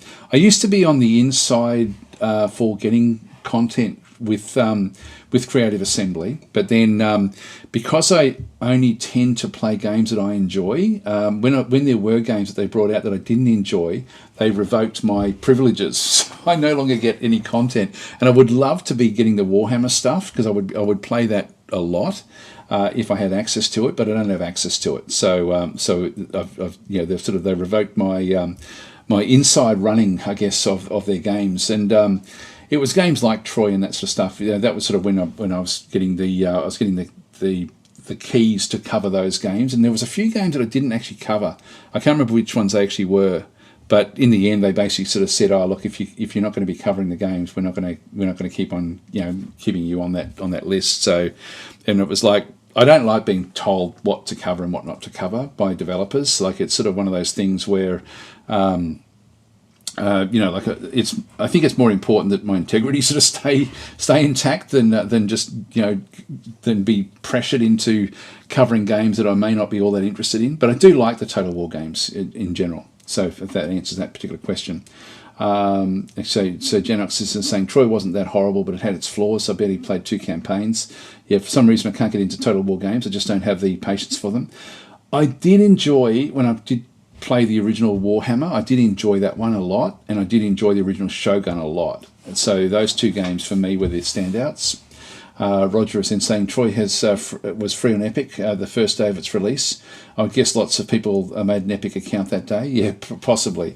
My main problem with Troy was the tedium of having mainly infantry, give movement commands and try to flank, increase speed and weight. And so Thistle saying I got it free on Epic. So Muds and Mushes were always a bit niche.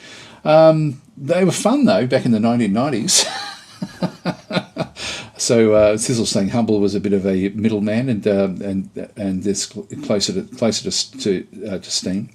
So it's Humble does sort of just put together deals, doesn't it? Really. Lawrence Andrews is saying that's why it's strange that they went with Pharaoh. Troy did not do well. Now they're doubling down on it with Pharaoh. I get that they want to reuse assets, but that seems a bad choice in terms of return on investment. Yeah, it's I don't know about Pharaoh again because they stopped having me inside their support group rather than get agitated by it. I just stopped looking at their games, to be honest. So I'm aware of them, and when there's games that I think, like with Warhammer, I would love to be covering that one, but I just don't because as I say, I don't like being pushed into those sort of corners. I think it's wouldn't like to be promoting a game or doing content on a game just to stay in a list that is if it means that I'm presenting something that I'm not that comfortable with. So Tenor is saying exclusives are part of the master race battle that is currently ongoing. One girl saying Dad's book publishers are doing it now too. I've seen popular books releasing with whole chapters exclusive to particular stores. Oh, you're kidding. That's lunacy. Yeah, exclusives are a bad anti-consumer practice. They are. The weird thing is that with the cinemas, they learnt their lesson, and it ended up being the government in the US ended up actually stepping in and saying that's unfair consumer practice, and basically stopping the cinemas from doing it with movies. And so, but the thing that shits me off about that is we've now got exactly the same problem with the cable companies. So we've got, and so it happens there as well, like where you've got to be subscribed to so many different accounts with the way it sort of currently works, because they build their own content. Cinemas used to do the same thing, and it was a long, long time ago, but it ended up basically it went to court because it was of the consumer practices with it, and these exclusive deals are in the same category. I didn't know that books were doing it as well. There you go. Wow, that's mind blowing actually. Akidos is saying that RDR2 was an Epic exclusive. I don't know what that one is. How did that one work out? RDR2. What the hell is that? Let's have a look and see if we can see it. I've got no idea what you mean. We'll just keep on going through this list anyway. So Darkest Dungeon 2, I wasn't aware that that one had come through the Epic Game Store. So that released in May. I actually thought that just released in Steam. I wasn't aware that this one had come through Epic. So yeah, that was there for 1.5 years. That's interesting as well. Again, reasonable number of people playing that game on Steam at the moment. So not as many as I would have thought, but so I don't know if that actually hurt it. I've got a funny feeling that some of the developers just basically just get the money and then do the bare minimum with the Epic stuff and just stay as quiet as they possibly can. And then finally, when they release it to Steam, they release it as a release. I'm guessing that's what actually happens with some of these games. Red Dead Redemption. Okay, so Red Dead Redemption, that one did well. Let's have a look and see if we have a look at it back on the Steam charts.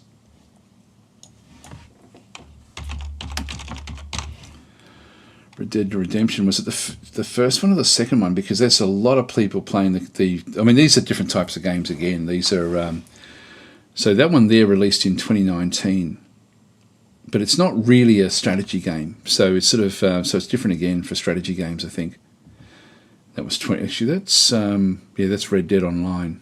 But anyway, yeah, that's a lot of people playing that one for a game that's now fairly old. So I'm not seeing it in that list of games that we're sort of seeing in through there. But the Darkest Dungeon, that surprises me. Like if we have a bit of a look at this one here, did we have a look at that one? I think we did. Yeah, we had a look. Probably I would have expected to see more people playing that one, to be honest, because by all accounts, that's a pretty good game. So, Darkest Dungeon. And mostly positive. Oh, there we go. So 75%, which is okay. Yeah, I don't know if the Epic, if that hurt this game, because the original Darkest Dungeon was insanely popular. Don't know if there's a link back to the original one. Yeah, I'm not seeing it there. Darkest Dungeon franchise.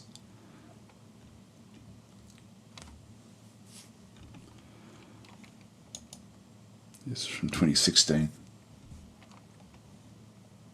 Yeah, 91%, 92%.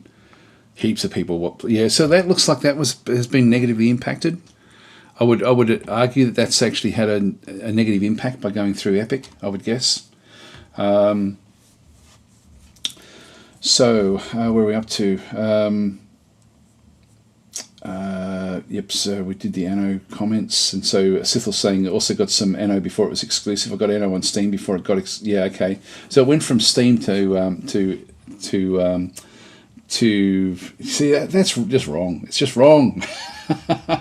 Total War Universe has a lot more options to choose from. Okay, so Sabosco saying, is there a way to get to view current players on Epic? No, I don't think there is. We see low numbers on Steam, but maybe that's because people play it on Epic already. That's a good point, actually. I don't know if we can get... I haven't really actively looked for... I would have thought that this site here would show that if it could. I think Steam releases their numbers, but I don't know if we look up players on Epic or Epic charts, Epic Games charts, we'll have a quick look and see if there is one. I don't think there is.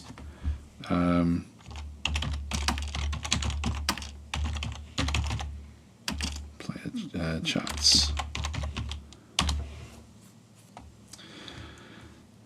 Is there a Steam? This is not in the Epic area. So is there a Steam charts? Steam charts are a great feature. Yeah, so they don't have it for Epic. So Epic doesn't release that data. Okay, so they don't actually have it there, which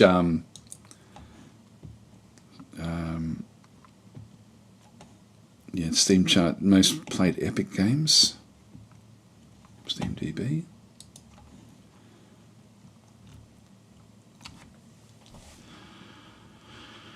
I don't know if that's no, that's not really showing. That's not a correct algorithm there, or correct result. There's the user statistics here, which is sort of, this is so misleading the way that they do this stuff. It's got the stats and stuff. I don't think we'll worry about it, but that's if you read what they have, like 32 million monthly active users, but like I keep on going back to that other list of that list of where it's only 2%. So there's a big disconnect there with different things. I'm not exactly sure how it sort of does work. Yeah, I don't know actually. Epic Store peak concurrent players. So the Epic registered a peak of 13 million concurrent players in 2020. But this is for 2023. That's not a good number there. 13 million. Yeah, again, just source is the Epic Games. Oh, actually, that's coming from 2020 anyway. Actually, so maybe it's been hard to sort of see it there. Source, the year 2020 in review. Does it go back with some of the other ones with other sources? I'm just reading the sources in through there. Yeah, when they do the store in review, it's I did have a bit of a look at that one, but it was just all it was just all marketing bullshit basically. So it's just got all this sort of stuff, where it just is covering different sorts of things. It's just sort of what they do. So I don't think it was all that valuable, to be honest. So let's not worry about that one there. So there is no actual gaming chart. The thing I'd be interested in is how many people play the PC game of PC. If we look at Fortnite PC versus console, because that will give us a bit of a feel. Because the PC version of Fortnite has to be played through Epic, I believe.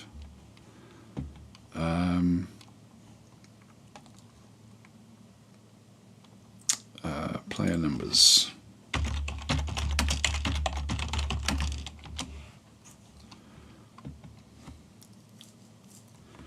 Okay, so yeah, so 80% of them basically play the game on consoles. So that's still a fair amount that do play on PC, though. So that would then sort of indicate. Like, I'm surprised even it's as high as 20%, to be honest, of people who play Fortnite, and that would be people who would then be playing through the Epic Game Store. So that's probably where they get most of their numbers, I would imagine, because that's a very, very popular game. Not so much for me, but it's for other people. It certainly is. Anyway, Darkest Dungeon. That's I would think we'd have to tick that one down as one of the games that has actually suffered from going through this particular process. Old World is another one that I did actually see what they did, what Hooded Horse did to be able to pull this one through. And so if we look at Old World, now Old World is an exceptional game. There's 439 players, which again for one of these type of games, if we do a comparison of Old World versus Civ, it's not really fair to compare it to Civ, but Civ is probably the closest one. Old World. If we just go and grab that one and just bring that one through and compare with others. Civ is there another game that would be better to compare it with? Actually, you know what would be better? Humankind. To a large extent, I think that would be that would give us so Humankind has actually got more players playing. It came out about the same time. So if we just compare the two games, so we can then sort of see that Humankind launched much, much stronger. Like heaps of people were playing Humankind at the start, and it has sort of dwindled off a little bit. In fact, if we just go back, so that's Old World back there. Must have had sort of like almost like an early access type arrangement, and then went across and then went. I'll just move this across if I can. Can I do it?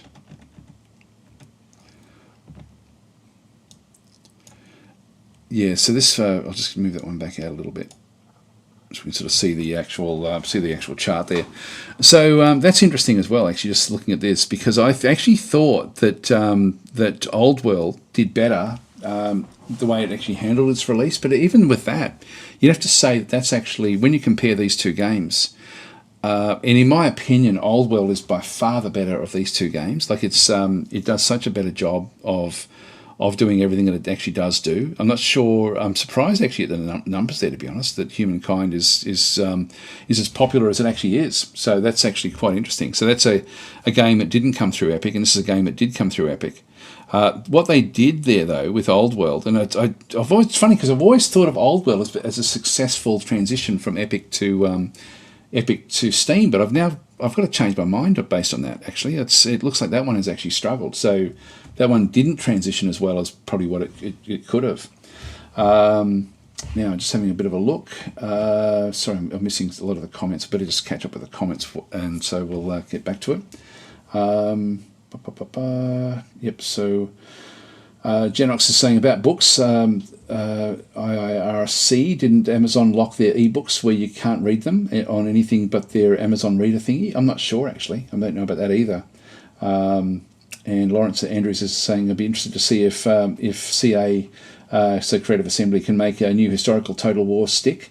I think they've spoilt the base game, the player base with the fantastical options in Warhammer. Any historical game will feel bland. Yeah, look, it's exceptional what they did in Warhammer. Like, it really was a great addition. Like, that was brilliant what they did, because they managed to get back where each group of units felt that they could do something quite unique, and that's historically just doesn't happen. But that's what, again, where Shogun, they did such a good job of that in Shogun, and that did feel historic as well. Like, they just did such a great job of that. Just saying that the Red Dead Redemption 2 was actually sold also through Rockstar's own store, but that client's so tiny, so it's only semi-exclusive. So this was saying, did not know it was actually on Epic at the same time. So Red Dead was also huge on console, so I assume that's a big factor too. I think that's, in one sense, I think that sort of works. Like, if you've got a game that is a big console game, then yes, like the PC games aren't important, but for us strategy gamers, it's vitally important, the PC side of things. I mean, there are some, maybe I should do another one at some point as to what strategy games actually do well on consoles. I mean, there are a few that are fun to play, but often when they make you get the ports coming from consoles back into PC, which are interesting, but yeah, I don't know if you see many going the other way. It'd be interesting to get like a list that have gone back from PC into console. Okay, so yeah, so and then Chinese lettering is then saying that RDR2 was console exclusive until PC version came out, and so Drex is then saying thing with Epic is they pay for the exclusive, so I can see why devs go for it, because at least they're getting cashed up front, which they won't get the feedback during testing. Yeah, it's one of those things though. But for me, it's like it's a short-term gain, long-term pain. I find it like just. That's the experience I've seen with strategy games as they come through that process. I think it allows developers to be able to breathe a sigh of relief, knowing that they've actually got money. But yeah, even this, I'm surprised at this chart here. I really am. Yeah, that's changed my mind a bit. I thought Old World actually did manage that process well. And you'd have to say that in this case, it's actually, I wonder what would have happened if it didn't go through that exclusive process. Okay, so Lawrence Andrews is saying that's the problem with launches and stores other than Steam. It feels like you're not really playing the official game, but a knockoff. Feels slimy somehow. Yeah.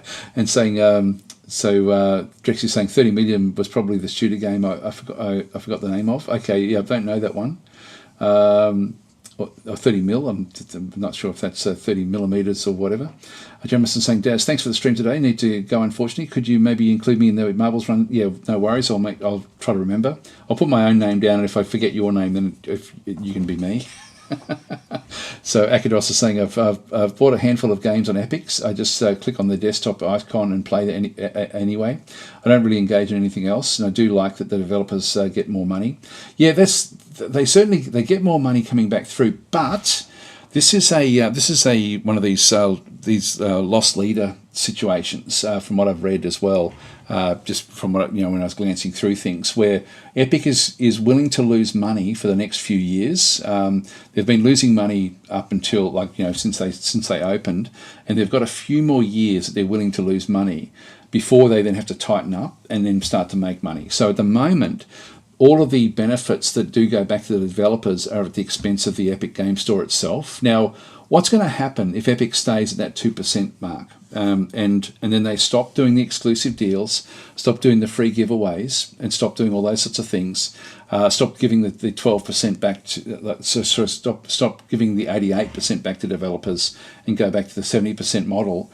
What happens to Epic at that point? Do they collapse, or do they keep on going? I just don't know. Like, it's sort of, because at the moment it's lost leader stuff. It's like what big supermarkets do to freeze out small countries. Like not that Steam is a small corner store, but it's the same sort of mechanic where where they're trying to muscle their way in by funding what's happening. That it's not a deal where they're actually getting ahead. They're actually losing money. And I did read that they originally were willing to lose money up to 2028, and I've now since read that they're willing to lose money up to 2025. So the coffers are starting to run a bit dry, and I don't know if they're going to do exclusives even for that much longer as well. So where did we get up to? So Akidos is saying that actually a lot of people, I think, actually just download the game from Steam and then just link straight through to the exe file, just so they don't have to sort of then run the Steam launcher, the Epic launcher. And Chenra is saying, I still recall the OG Total War Rome, when you had to unlock factions via effort, and thus had a ton of replayability. Nowadays, only your wallet's efforts counts, and how I miss the good old days. There was a workaround around that, because I know that I managed to unlock, and I didn't play all that much, but I did have everything unlocked in that pretty early on. I think there was a cheat you could type in or something. Yeah, so Casanova is saying that Humankind would be a better comparison. Yeah, so sorry, yeah, I did end up getting there in my own head. Chinese lettering saying, I love Old World. It preserves that Civ 5 taste better than Civ 6. Yeah, and I also love that it doesn't go through eras. I hate the eras in Civ type games. So Stithel's saying, you're making me feel bad. We were talking about these great games. I have that I do not have time to play. Lawrence Andrews is saying, Humankind is odd. It looks so good on the lead up, but feels horrible to play. It's funny though. It's the popular of the two games. I actually really was like in my head. I thought, it might be close, but I actually thought Old World would actually outperform Humankind. But it actually is only a third of the players. I seem to be sort of playing, over time. They're really only a third of them are playing the Old World, which is interesting. Okay, so Roger Gleason is saying that Hades did well on Steam after exclusive early access on Epic. Is that in our list of things? Let's see what else there is. Phantom Brigade again. See, this is another one as well. It's got Phantom Brigade. So this is when did this one come out? This one I've seen nothing about Phantom Brigade since it came to Steam. So that came out in February, and that was a really, really cool game. 53 players. So yeah, that certainly has bombed after the Steam release. So we'll mark that one down as a fail after the Epic exclusive. It really does kill games off. Phoenix Point, another one. Great game, this one. Only 400 players. Now this is sort of funny because the XCOM games, if we do a comparison, I think we're done with this one here. So let's go back and grab another one. So we'll just go back in and do a search for Phoenix Point. Oh, hang on, that's not going to show us, is it?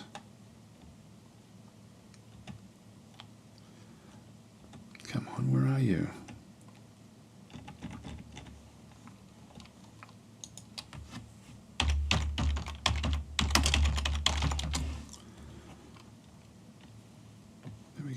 just go and grab Phoenix Point. And then we'll just do a, just go back into the charts and then compare that with XCOM. I mean, XCOM's the only thing we can compare it to, really. And I'll go back to the original XCOM, I think. Or actually, no, we'll just go with whatever XCOM's is at the top of the list. Yes, it's got 4,000 playing XCOM 2. I think that's, you'd have to do it that way. You couldn't go back to XCOM 1. And, like, in my opinion, the Phoenix Point is a far better game. Like, you know, I find it so much better to play. So XCOM, like, it didn't even launch with the same fanfare as what people were playing XCOM on the day it launched. So that's actually fairly damning as well. You know, when you sort of look at that, it's not good, is it, for these games that come out of these releases? And again, it's come back in with a and it's never done as well as just people who play XCOM. Now, XCOM, I guess you've got the franchise behind you, etc., etc., but that's not for basically a shooting style game. Like the numbers, you're always going to get more people playing these sort of games. This is much more for a general public. But I don't know about you guys who have played both games, but in my opinion, Phoenix Point was so much better than XCOM, like heaps better. Like it wasn't even a close call for me. So yeah, it's weird, actually. It's weird. Where are we up to? So I'll just read a few more of the comments through there. So Lawrence Andrew is saying, Humankind is odd. Yeah, well, it looks so good in the lead up, but feels horrible to play. So, you know, it's just saying you actively dislike Humankind or just prefer Old World.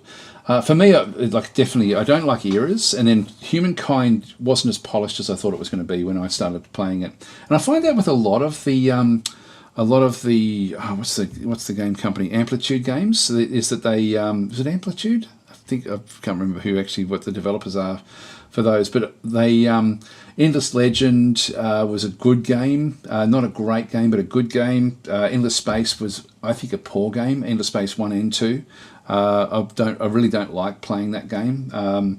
Those, I don't know, they just, like, there's something missing from a lot of the games that they sort of do build. There was one game that I'm looking forward to, which I haven't seen come out yet, which is sort of more like a shooting game, which I'm looking forward to sort of trying that one out. But they look great, the games that they build, but I just don't like playing them, to be honest. Like, it's like there's just something missing from them. And the Endless Legend was the one game that I thought was actually really done quite well.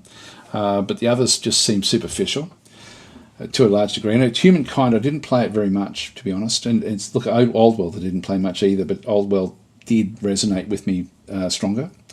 Where did we get up to? So, hi, K Shizzle, how you going? So, KB is saying, I'm with you there. It takes me a couple of weeks to finish up a single playthrough of Age of Wonders 4, Shadow Empire, etc.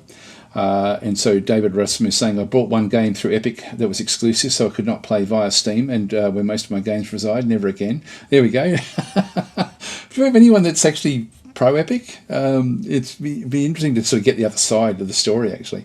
So Phobius is saying, I think you could edit one INI file to unlock all the playable nations in Rome 1 rather than conquer the game a couple of times. That's probably what I did, I think.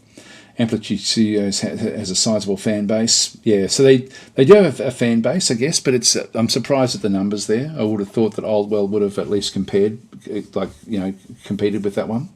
Lawrence Andrews is saying, Roger Gleason to Roger, that Hades is so good that it has no choice but to arise in either environment. We'll have a look. I don't know. I can't remember Hades. I'll have to have a look and see if it resonates with me. So yeah, Hades will probably make a lot of the all-time lists.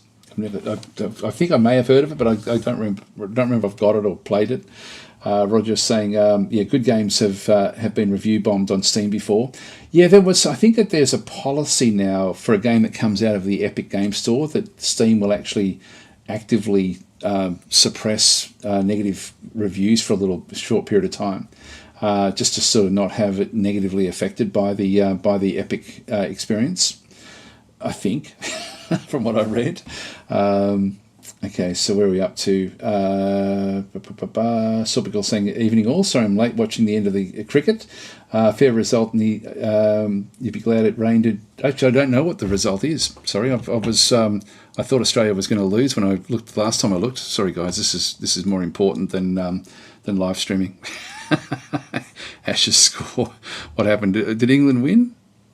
334. Yeah, all out. Yeah, England won by 49. Okay, it's I don't know. Like, it was one of those things. Australia hasn't won in England for 22 years, so I was hoping.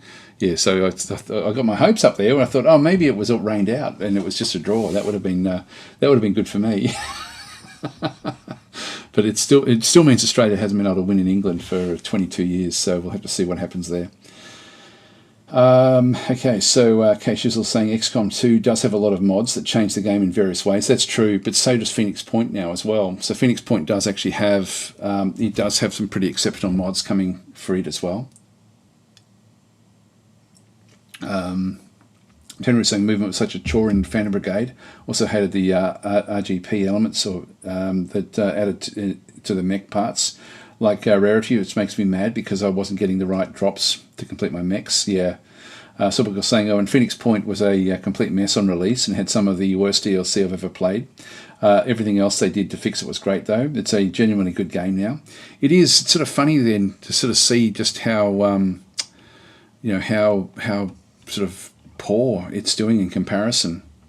But its release was terrible. Like, that's a really bad release.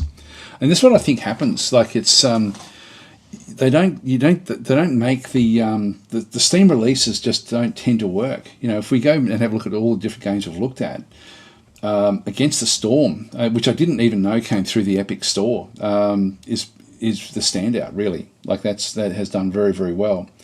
Dungeon of the Endless was good, says Roger. And there's a new. That's the one I'm thinking of. There's a new one of those coming out. It's not called Dungeon of the Endless, but it's another. It's like a dungeon crawler.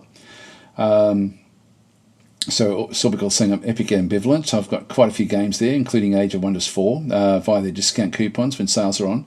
Also got more free games there than I've bought. Yeah. Okay. So there we go. So somebody who's not that bad. Shrank is then saying I watched Humankind as Let's Play, so no, I don't have to buy it. Maybe it's free on Epic. Tenor is saying I hate Fortnite, so I was negatively predisposed towards Epic as a launch before its inception. So okay, there we go. Sorbical saying Stuart Broad got the final 2 wickets, fairy tale ending. There we go. All right, so I'll pay that. Unfortunately for the cricket, but yeah. So. In case she was saying England fumbled the first 2 tests, came back strong. Yeah, they did come back strong. What about Eastern Hemisphere sports, where the home team basically always wins? Seems strange. Not sure what you mean there with that one. Anyway, so Moore McGill is saying I'm fine with games doing their early access period on Epic as long as they are on Steam when fully released. I think if it's treated as an early access. And this is where we were talking before about Sins of a Solar Empire, which is also now on here. I don't know, did we see it? Was it up there? No, we haven't got to it yet. That is actually in here. So currently, Sins of a Solar Empire is going through the early access. Or was it? Did it show it in here, or did we? It is in here somewhere. Wouldn't be under simulation games, I wouldn't have thought.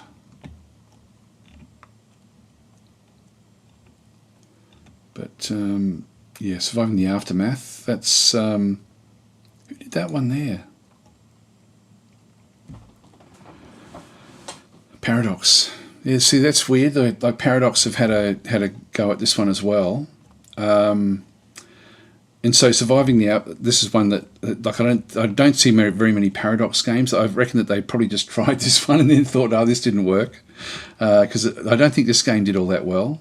Yeah, 143 players are playing this on Steam right now, and again that game looked okay. Like when it was in development, it actually did look like it was going to be a pretty good game.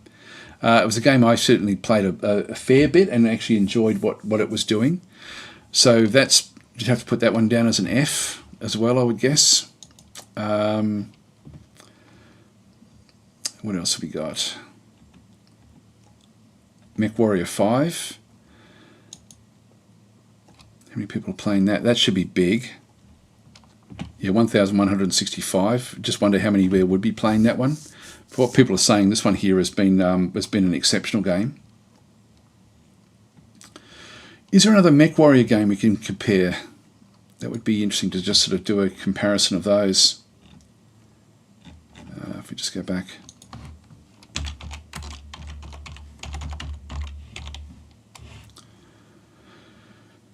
So if we go with MechWarrior 5 and go back to charts, compare with others.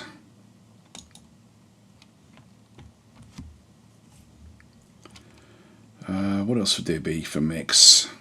I guess the closest would be BattleTech.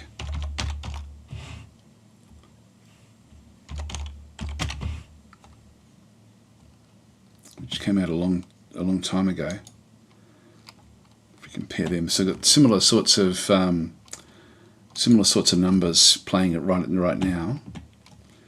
Yeah, you look at the release when there's an actual release, and that's worth a lot. That initial impetus to sort of have different things coming through. So BattleTech released years and years beforehand, and again outperforms all the time with MechWarrior 5, which by all accounts is an incredibly good game. So Phobius is saying you can compare it to MechWarrior Online. I'm not sure about what that one actually is. Don't know if I can go back and change the comparison. Anyway, it's again, I would say that's probably performing worse than what it was. If we have another look at, if we just go back, I did see the Sins of a Solar Empire here the other day. Just do a search for it.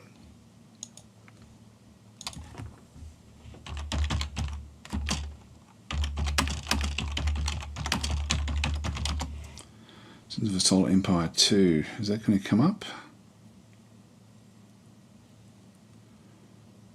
No results were found. It's funny. I thought that was actually part of the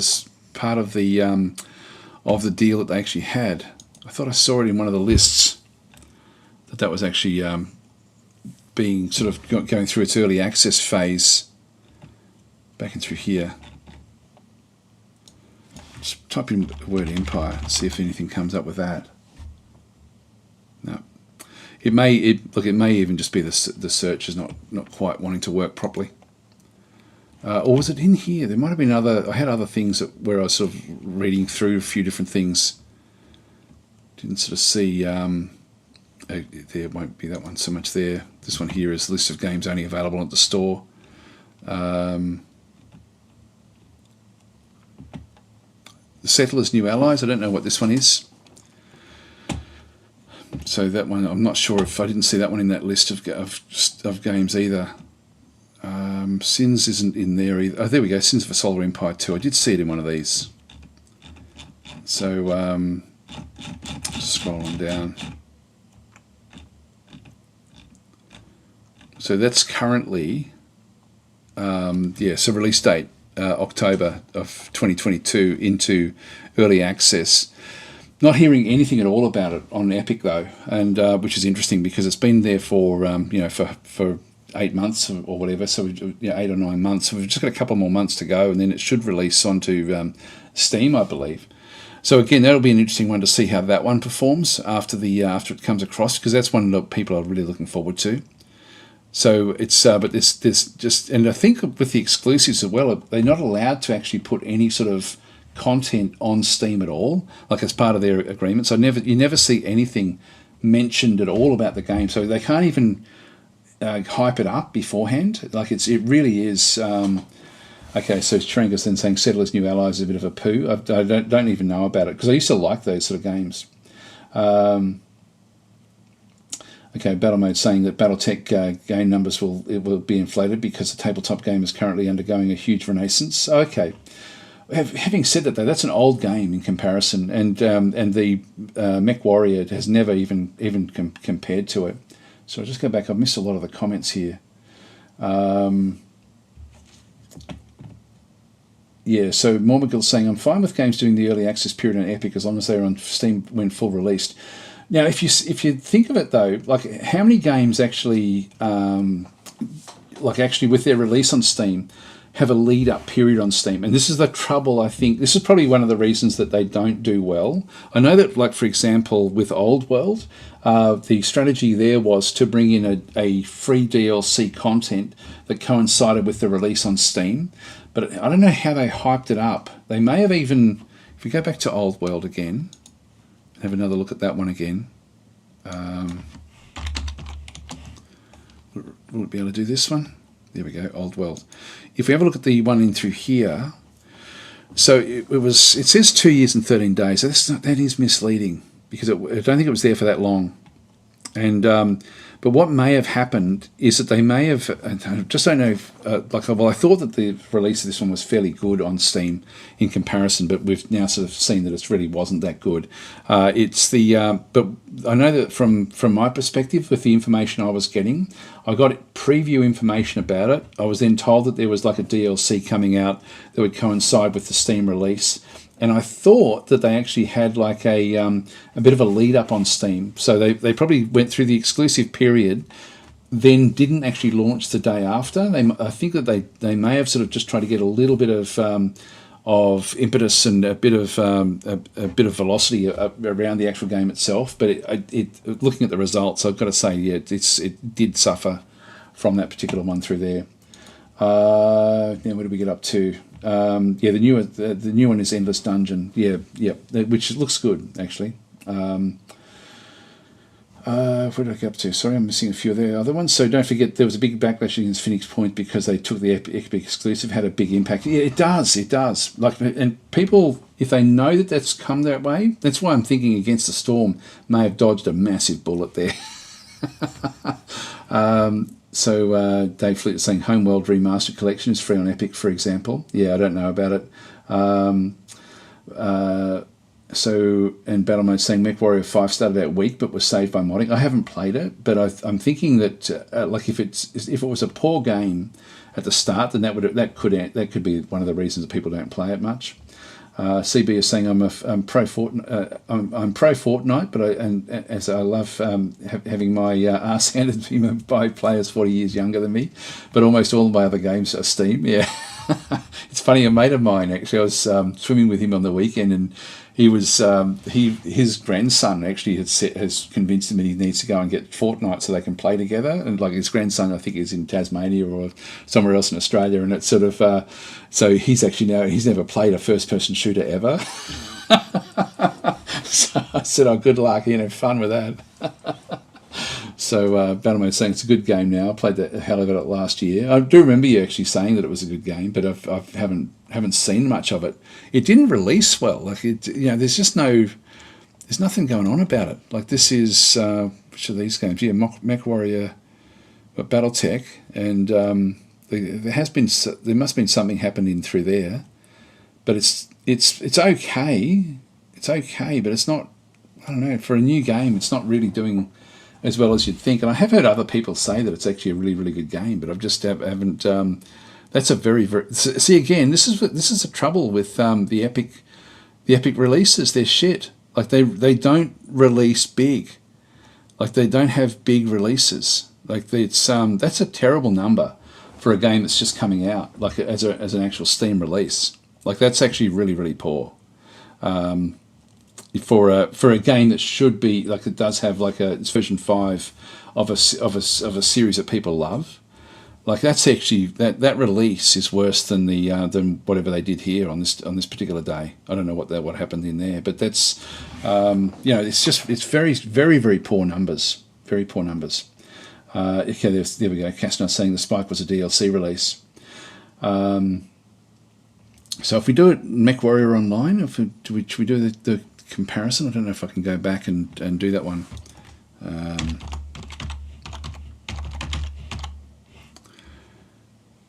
So I'm guessing it's this one here. So we go and grab that one and then do a comparison. Compare with others.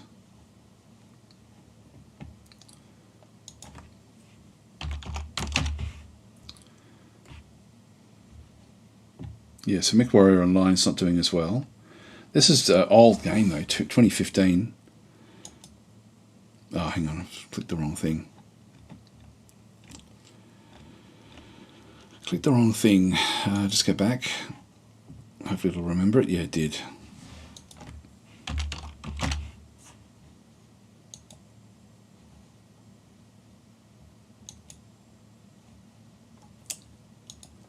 Compare those two games.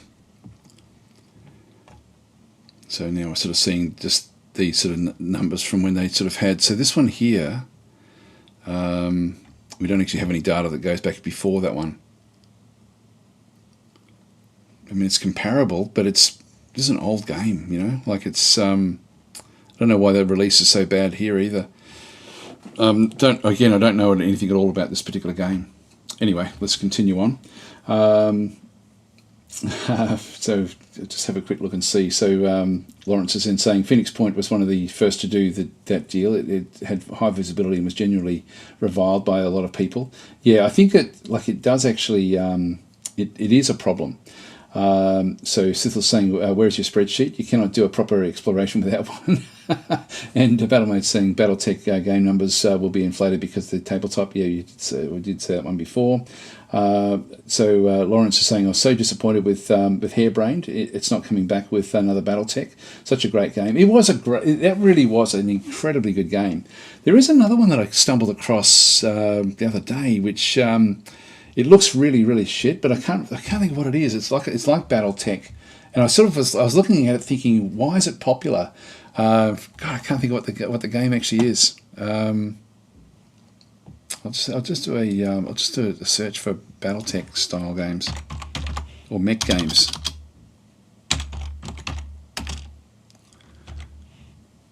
Games on PC. It looked really bad.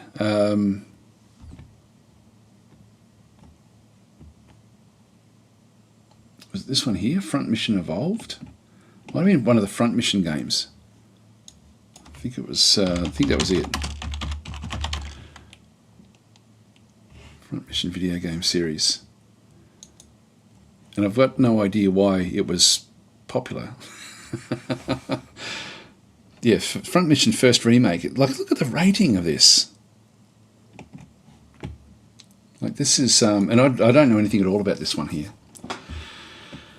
Just came out in June, but it didn't look that good. It looked really clunky. Let's have a look and see what it's got. Should we play the music? I guess we will. Actually, that's different than what I saw. Maybe I looked at the first one. And this is it.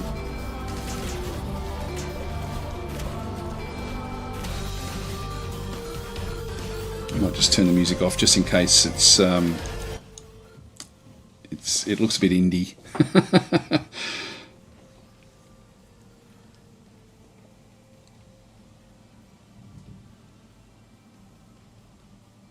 Here's what I saw. Like the animation was really shit.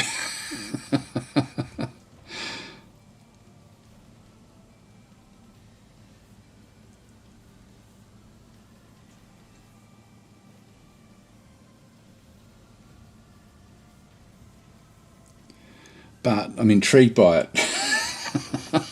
I'm absolutely intrigued by this one. And I don't know why. Maybe it's just the high rating that people have given it. It doesn't look great. Like, you know, it's not even hex based. It's just all tile based. Front Mission the first. Yeah, there we go.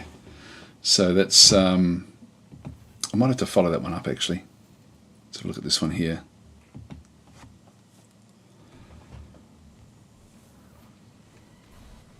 Now these tactical battles really look bad. You know, like it's I don't understand it. I'll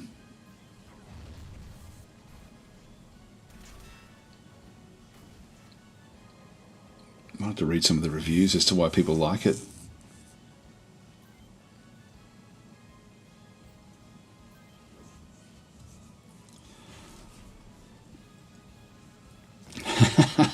Pirate saying, "Oh, I just joined and I love robots that look awkward as hell." Yes, it does, doesn't it? It's sort of funny because it's sort of like when I sort of thought, "Oh, why is this thing so popular?" It looks so basic. It's anyway. That's sort of where we are with it, I guess. But I'll just have a read through. I mean, again, it's 85%, 84%. These are big numbers, actually. I might just write that one down. I might actually follow up on that one. Because quite often the games that look crap but actually rate well are exceptional. Like it's, but they really look at this one here. I mean, this just, doesn't that look so, I don't know, it just looks really bad. What's it called again? Front Mission.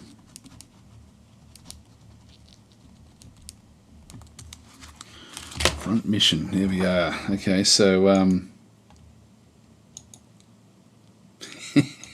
it's like little toy soldiers as mechs, but on really clunky terrain. Yeah, it's unusual. I'll have to do a bit more reading about that one. Why do people like it?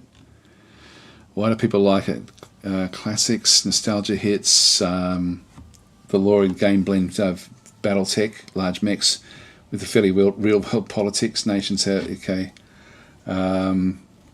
I first played this game, yeah. So yeah, again, nostalgia. Fun if you're into turn-based mech games. Perfect for the Steam Deck. Game is excellent. Port runs flawlessly. Okay, here we go. Here's the negatives. A lot of time. This will be good. This is one of my top 5 favourite games of all time. Should you play Front Mission? By all means. Should you buy the PC version on Steam, which is a port of the Switch remake? Oh no. The TLDR is it's so classic to be cliche. They didn't actually remake Front Mission for PC, but instead simply adapted the Switch version to run on PC. There's no native. That happens a bit. I don't mind that so much. How prevalent are the issues? Yeah, so it's just the anti-Steam. Yeah, nostalgia.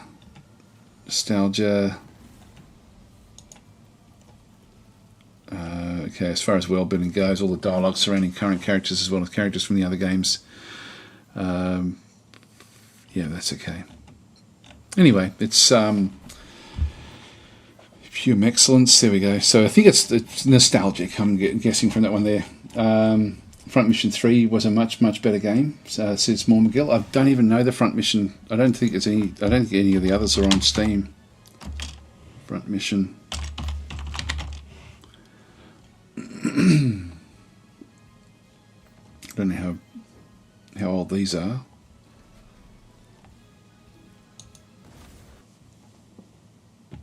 This one was mixed from 2010, so yeah, it's interesting. The graphics don't look any better. It looks like the same graphics from 2010. 13 years later, and this is what we got.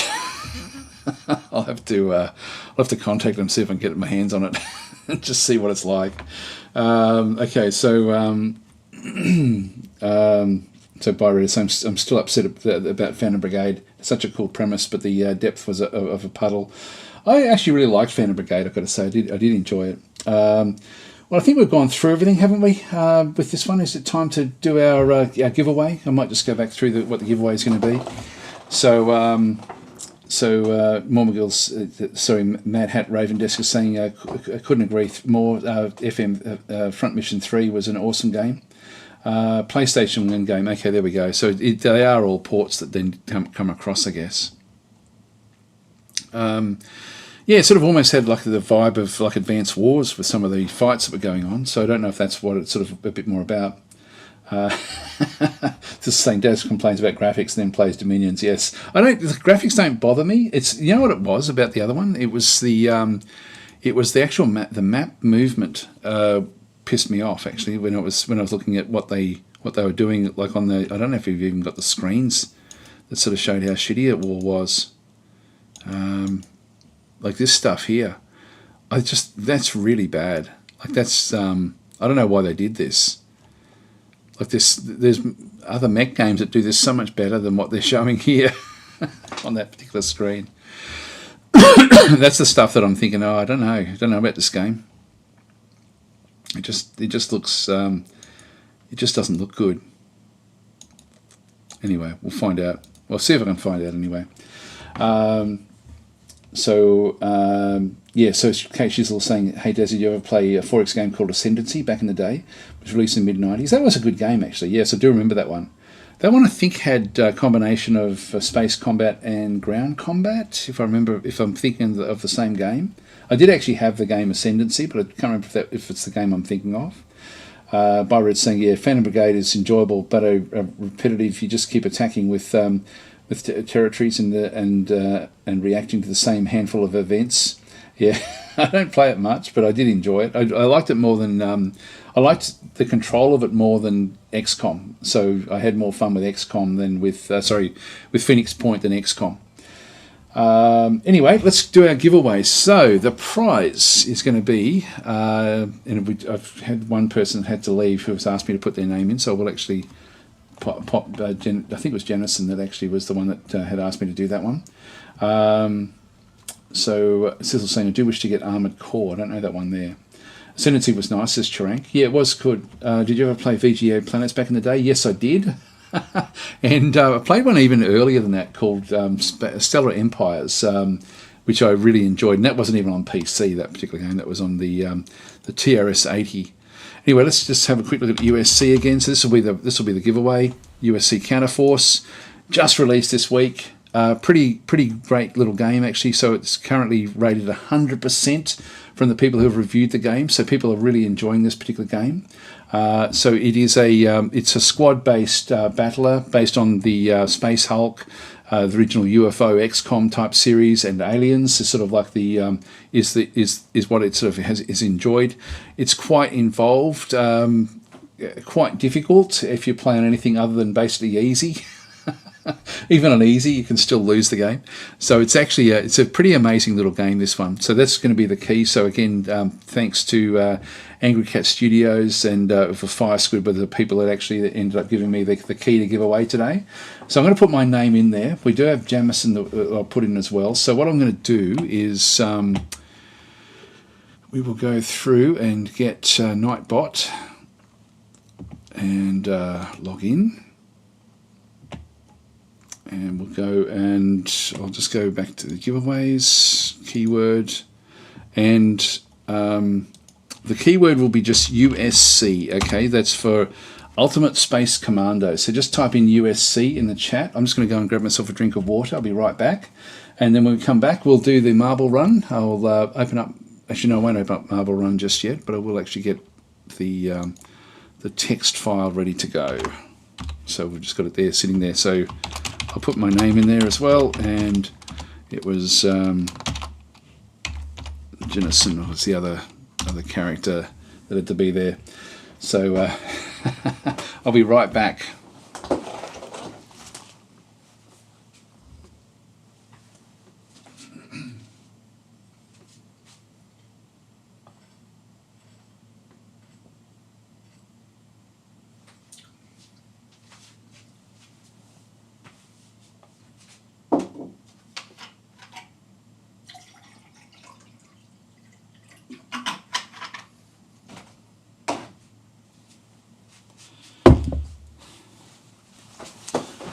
Right, we're back again. So I'll just let it go for a little bit longer, and then we'll. This is a key worth getting, guys. I can attest to that. I've had a lot of fun with this game. I enjoyed the original game enormously when it came out, and this game is so much better than the original. So we'll just wait for the numbers to come back through. So we've got Voodoo Dog there as the last one so far. I'll just let it go for a little bit longer. So Fisk White will be the last one at this point in time. And again, if you don't want the game, just let me know. This is going to repeat my last place finish from last week. Yes, I wish I had a lot more keys to give away with different games, because then I could actually do things like where I give like last place wins a certain key or something. Like, but I really don't have that, so I can't do it. All right, well, I guess we'll sort of we'll leave it there. So Fisk White was the last of the in the list at this point in time. So let's just go and start to bring these through, and just copy those.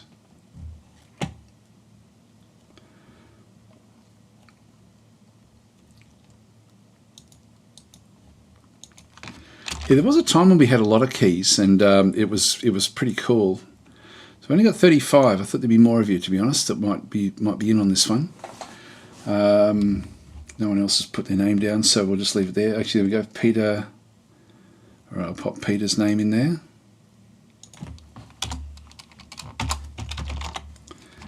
Peter Fusk.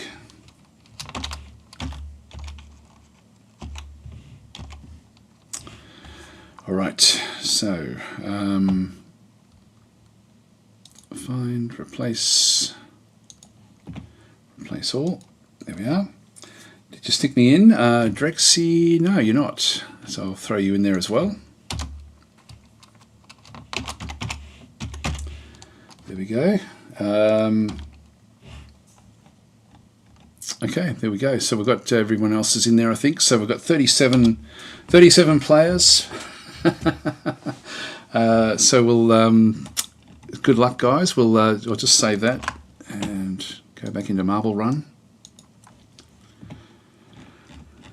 Marbles on stream. God, I wish they'd actually make be cool if they made a YouTube version of Marbles. It would be really quite good. I wouldn't have to do these workarounds. So Lawrence is saying, I don't recommend olive oil for your marbles. I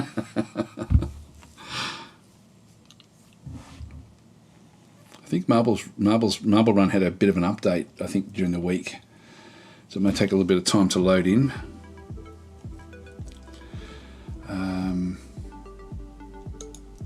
Just go back into the race. I do like the ones that got a bit of time with them. Marble Adventure. I don't know if we've played this one before. How many did we have? We had 37.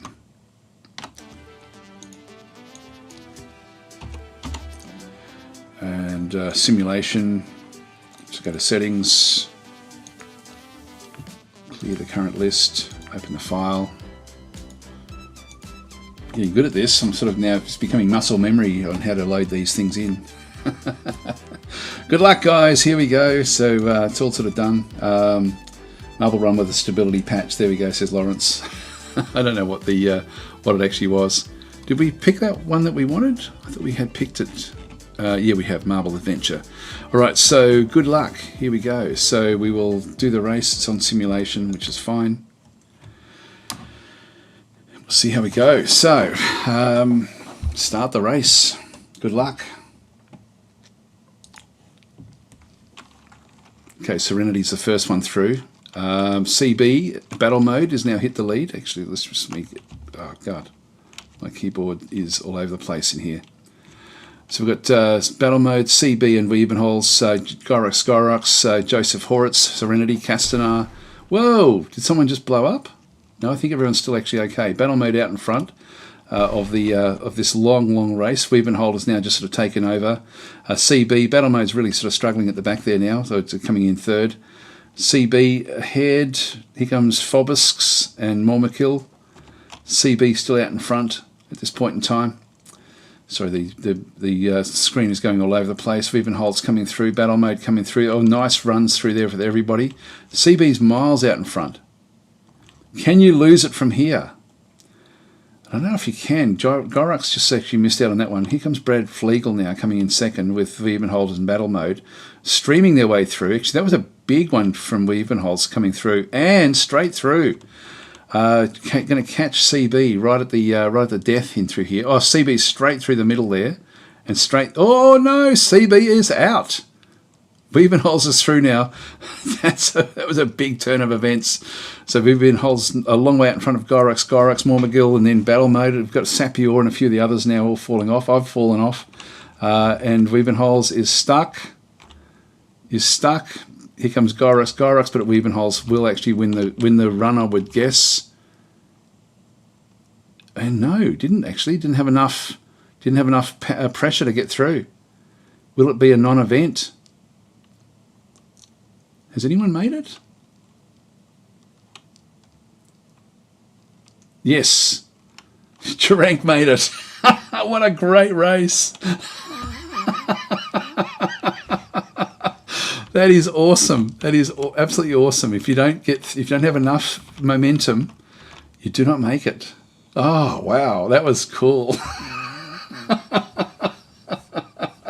So congratulations, Sharank. You've actually won the key, and that was only 3 of you finished. Wow, that was awesome. That was epic. What a great one this one is. Marble Adventure. We'll have to remember that one. I really thought that was game over, but no, Sharank has come through and from a long way back. That was really, really cool. Really enjoyed that one. So I've got the key is... Something's happening here where I can't actually... There we go. Now my keyboard was actually sort of doing it. Just view the final results in there. So only 3 of you finished. Everyone else didn't finish. Wow, that is unbelievable. So yeah, Sharank followed by Lucia, followed by Castanar, just and then a whole lot of did not finishes. So congratulations, Sharank. If you can email me. God, you were a long, long way back. That was pretty amazing, actually. So I'll just type in if you can just send me an email to daz@daztactic.com. I can then send the key out to you. That would be great. Anyway, guys, thanks for watching. It was interesting to sort of see. Actually, it's funny, some of those games I thought did well, that ended up not doing well after the Epic exclusive, and there was I wasn't even really aware of Against the Storm having come through and doing incredibly well now. So I think if you've got a game in the Epic, if you're a developer and you've got a game that's going through the Epic game store, you just keep your mouth shut. You keep your mouth shut until you can do a proper Steam launch. By the looks of things, I think that's the big lesson from looking at all of those different games. Anyway, guys, thanks for watching, and I will catch you next week. Otherwise, I'll catch you on Twitch, I would guess, if you sort of want to catch any of the live streams on Twitch. I'll see you guys later.